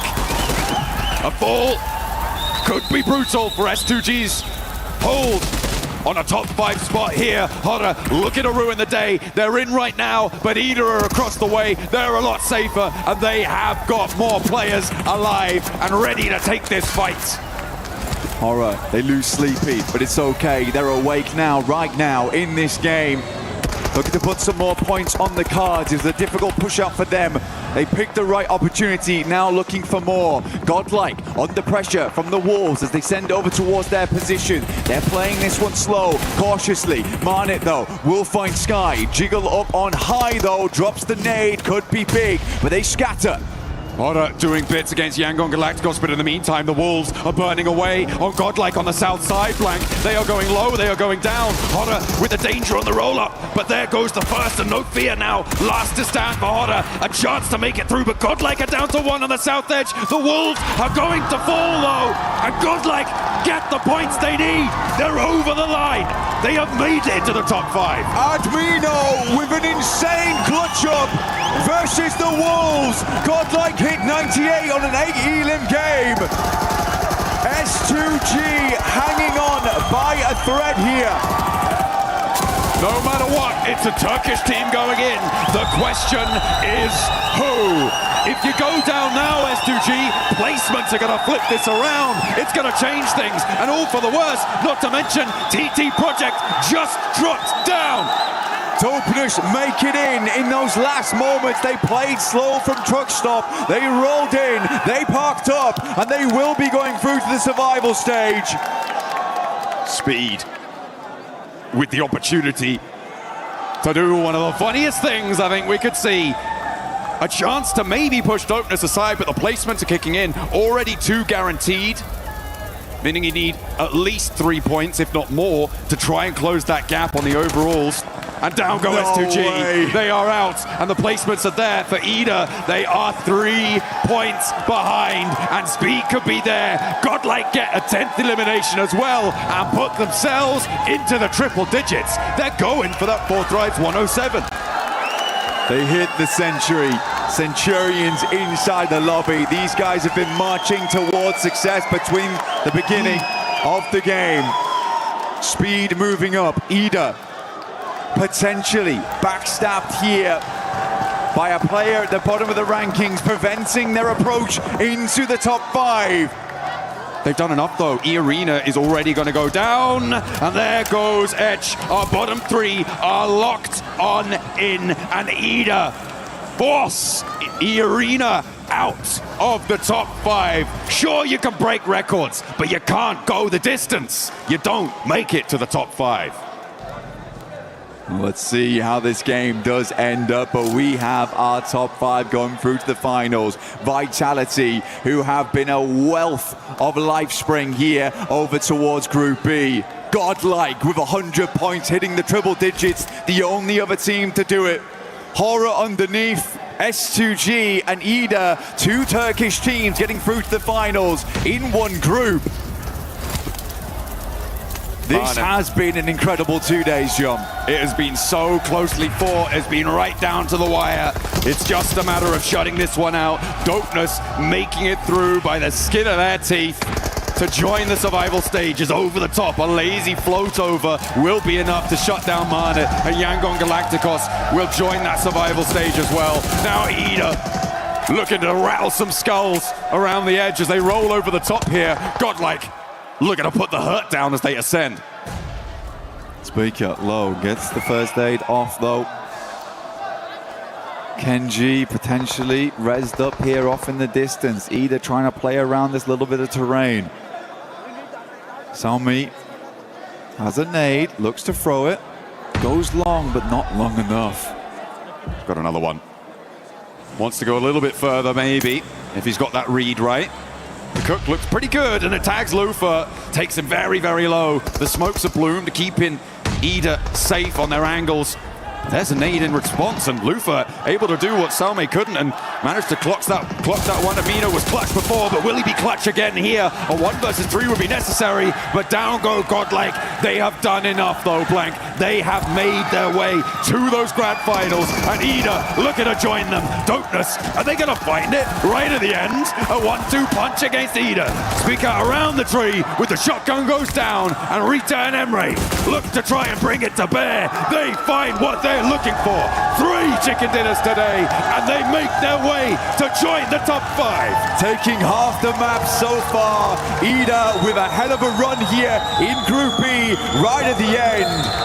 But Vitality was insane. Godlike will join them in the 100 points club. But really, Ida has had a hell of a run. What a resurgence from Turkey. S2G and Ida both putting pedal to metal when it mattered, and their metal was tested, and they proved themselves worthy of one of those direct spots to the grand finals, joining some of the best teams in the world. We've got to make a couple more spots available though, and that is for our survival stage teams, Blank. The survival stage will be coming up very shortly. I know they are going to be some amazing matches because we still have some insanely strong teams going through to survival stage. It has been super down to the wire. This was so volatile towards the top. But goodness me, OG Godlike in the finals. Crazy stuff, crazy stuff. What a glow up from India on the global stage. They have done so much improvement. They have found their feet and they are making waves. Nobody can deny their power now when it comes to PUBG Mobile. They have impressed, they have brought their best, and it is more than enough for us. More than enough for plenty of our players too. Nobody seems to be able to handle it. Honestly, I thought that we were kind of locked in towards the bottom of the leaderboards as well, but there was a lot of changes going on there towards the end. Dopeness very much having the last little bit of gas in the tank to get them through.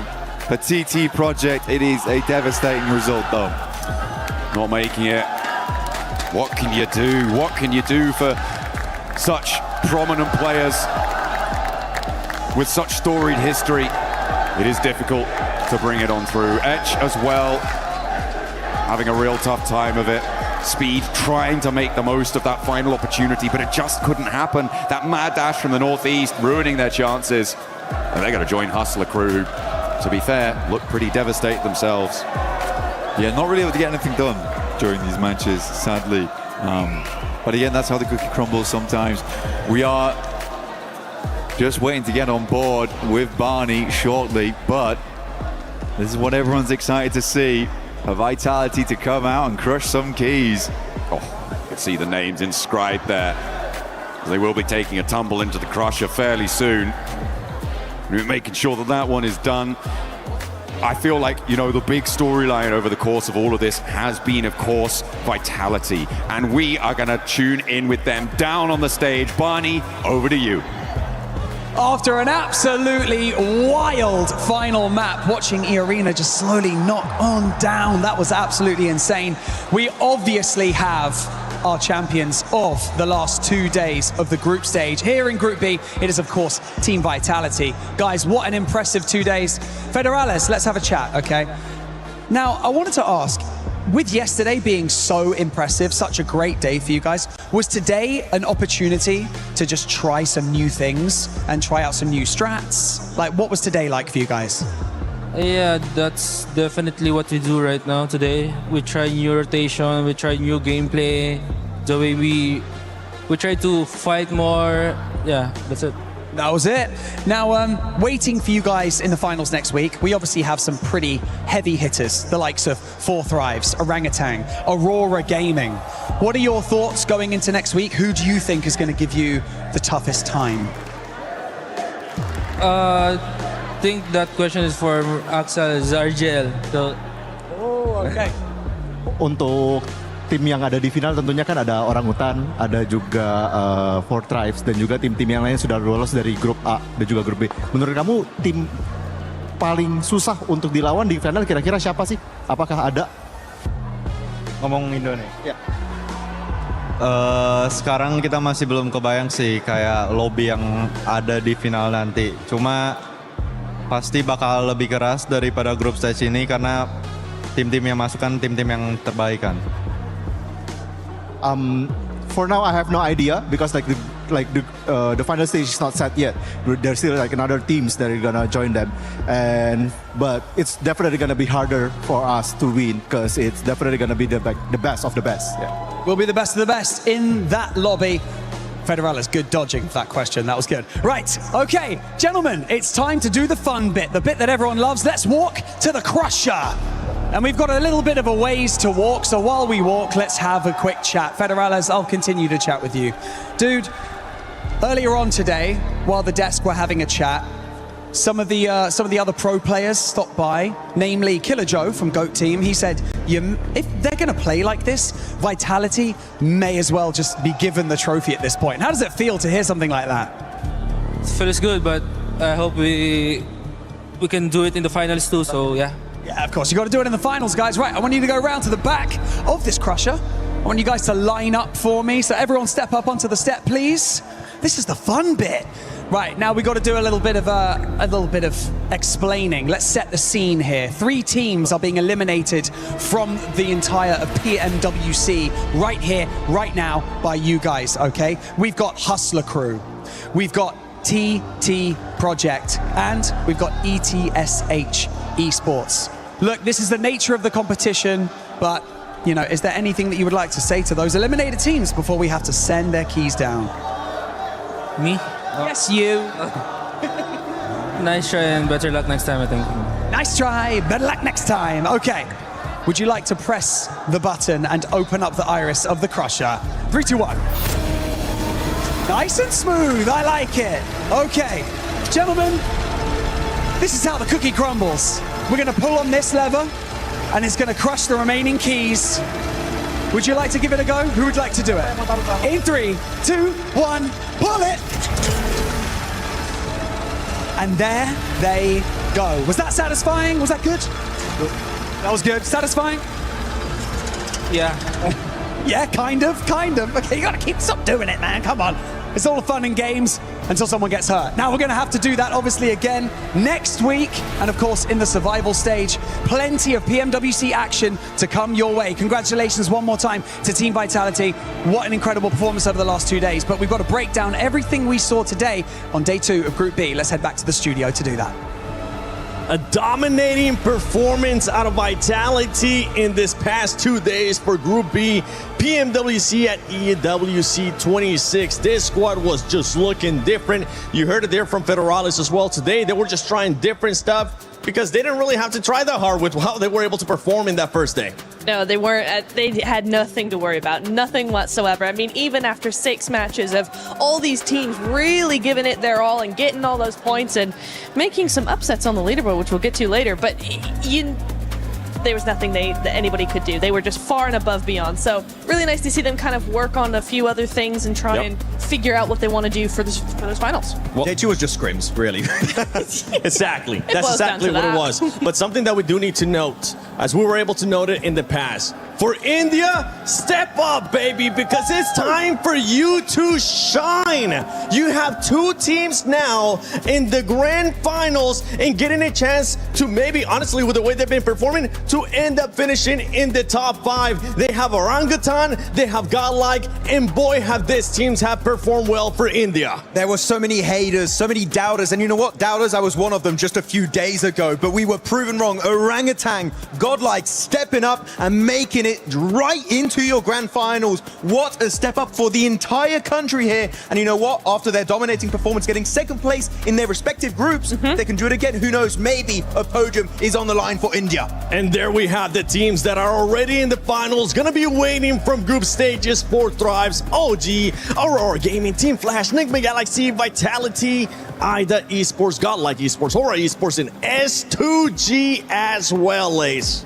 I mean, look, speaking of step-ups, IDA Esports, S2G, I mean, IDA getting 3 chicken dinners. Ooh. And I mean, this is absolute insanity. The way that they were able to go from, I think it was literally about like 15th, not 15th, I'm going to say They were 13th. pretty low. They were pretty low. They were incredibly low on the leaderboard going in today. And now to have 3 chicken dinners, incredible stuff, especially moving into the finals. They finally found their footing and 108 points from them. This was so unexpected from this team, especially going from yesterday, where they just could not even get themselves any eliminations. And now you see them scouting teams, you see them obliterating teams, you see the way that they were able, especially in a spot, able to take on the likes of S2G and their positioning that they had in one of these zones. Incredible stuff from them. Absolute Turkish domination today. 3 chicken dinners for Ida, consistent podium finishes from S2G, but we have to say there's one massive upset here on our screens. Yep.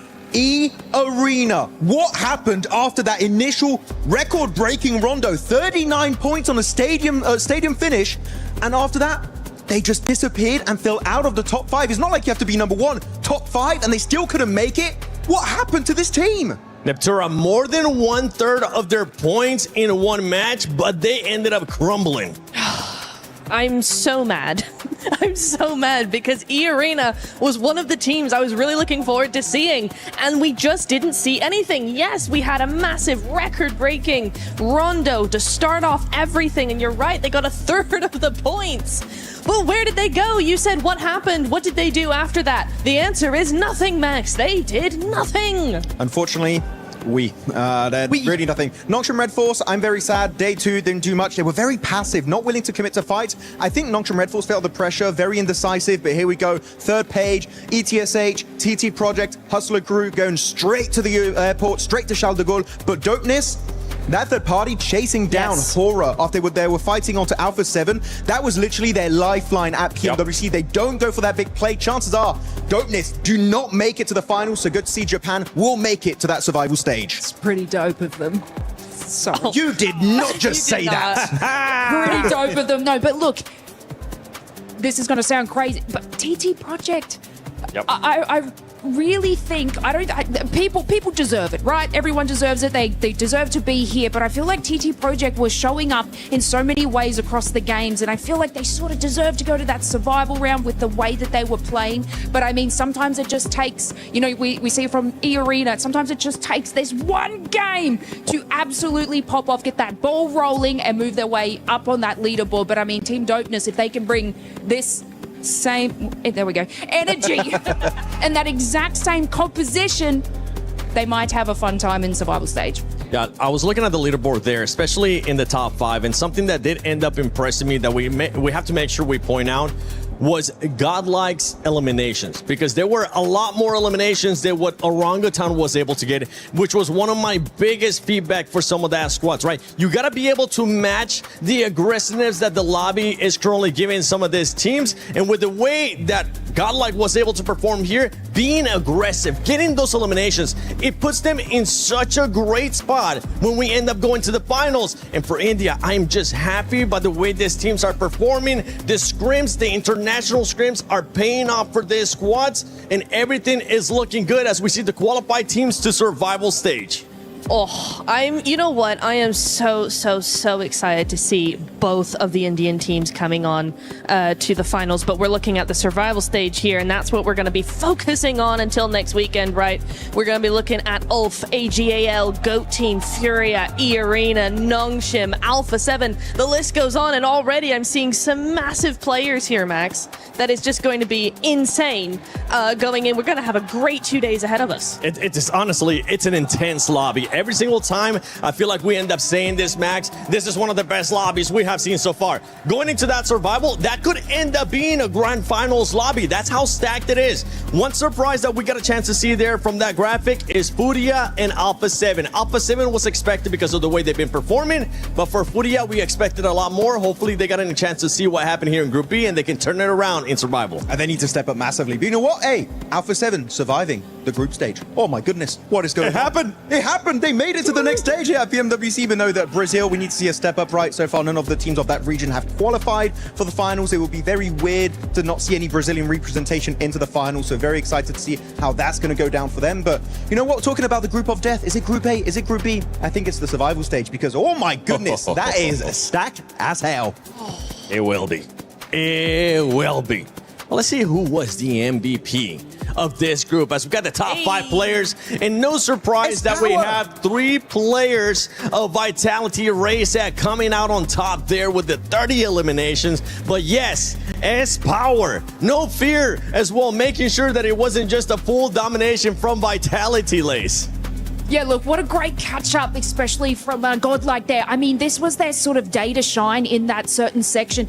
Yeah, no one's catching Vitality, guys, okay? I told you at the start, you're like, Lace, why do you keep harping on about them? This is why! This is why! Do you see the cohesiveness of this team? You see the damage output that they are able to get, and it's not just from one shining star.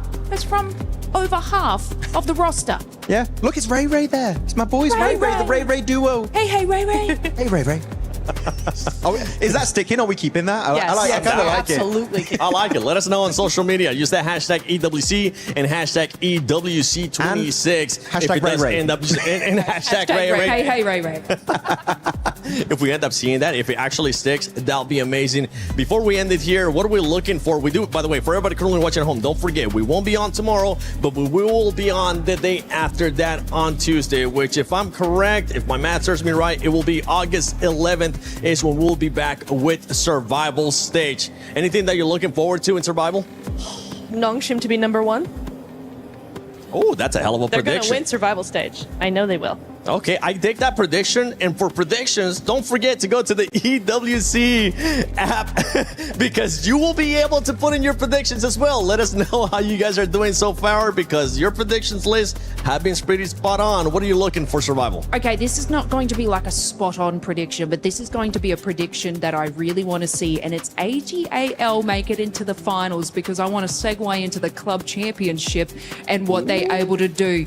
Sorry, Falcons, but I want a different club to win, so I hope AGAL can push their way into the finals and get them some more points to carry on flying over the Falcons. Okay, Vitality isn't looking bad either. I mean, right now, we even got Killer Joe from GOAT Team saying, just give him the trophy. Hold on, slow down. We still got a lot more games here for PMWC at EWC 26. Max, how about you? I mean, look, Nongshim, Red Force, Furia, they're kind of the obvious ones. I'm going to say Tiamba. I was very disappointed with how they played back in PMMI, right, the Macau Invitational. I was like, okay, this team, I think top 5 is possible. And today, just no aggression, very indecisive. And I was very surprised, especially with a player such as QZZ on the lineup. I was like, what's happening? This team slowed down to an absolute halt. So Tiamba, I would say, is a team that, alongside AGAL that you mentioned here, Lace, I need to see more presence going into that survival stage. I want to see more presence too. And that could be one team that ends up benefiting of going to Survival. Alpha 7 is on that list as well. Teams that have been trying different stuff, but honestly, this was how it was played for group stages. Not no more. Now, when we end up going to Survival Stage, it is going to be about being in the top 6 if they want to make it to the finals. If you don't end up being in the top 6, your butt is going to go home and you're not going to be able to play for even more prize pool here at PMWC at EWC 26. Ladies and gentlemen, it's been the 7WG joined by Lace, Maxman, and Neptura. Thank you so much for the amazing fun. Hopefully you guys didn't get a concussion from when I hit you with the chicken leg, but we will see you Tuesday, August 11th for the start of Survival Stage.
cash overseas by the boatload. You wanna ride my wave? That's a no-go.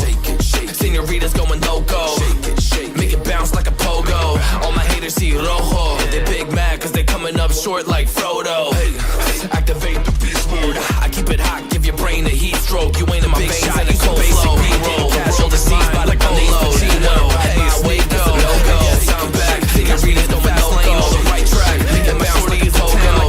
I'm back. Got me feeling like a million price tag. Coming up short like Frodo. Activate the gold chain. I keep it hot, give your brain a heat stroke. You ain't in my veins and a cold flow. Cash on the side by the boatload. Like this, make go. Got the gold chain. Senoritas on fast lane. On the scene like a big shot. EDM and hip hop. I'm back. Feeling like a million.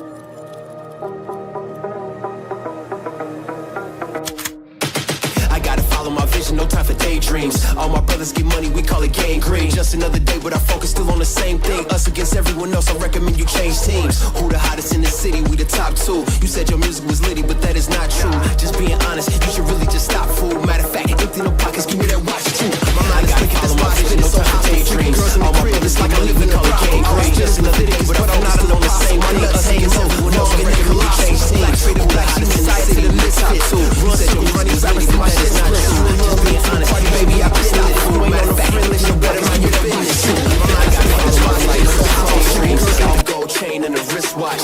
Pull up on the scene like a big shot. EDM and hip hop, ain't no time for pit stops. Got the party jumping like crisscross. Got the gold chain and the wristwatch. Pull up on the scene like a big shot. EDM and hip hop, cause my strong. Got the gold chain and the wristwatch. Pull up on the scene like a big shot. EDM and hip hop, ain't no time for pit stops. Got the party jumping like crisscross. Got the gold chain and the wristwatch. Pull up on the scene like a big shot. EDM and hip hop, cause my strong.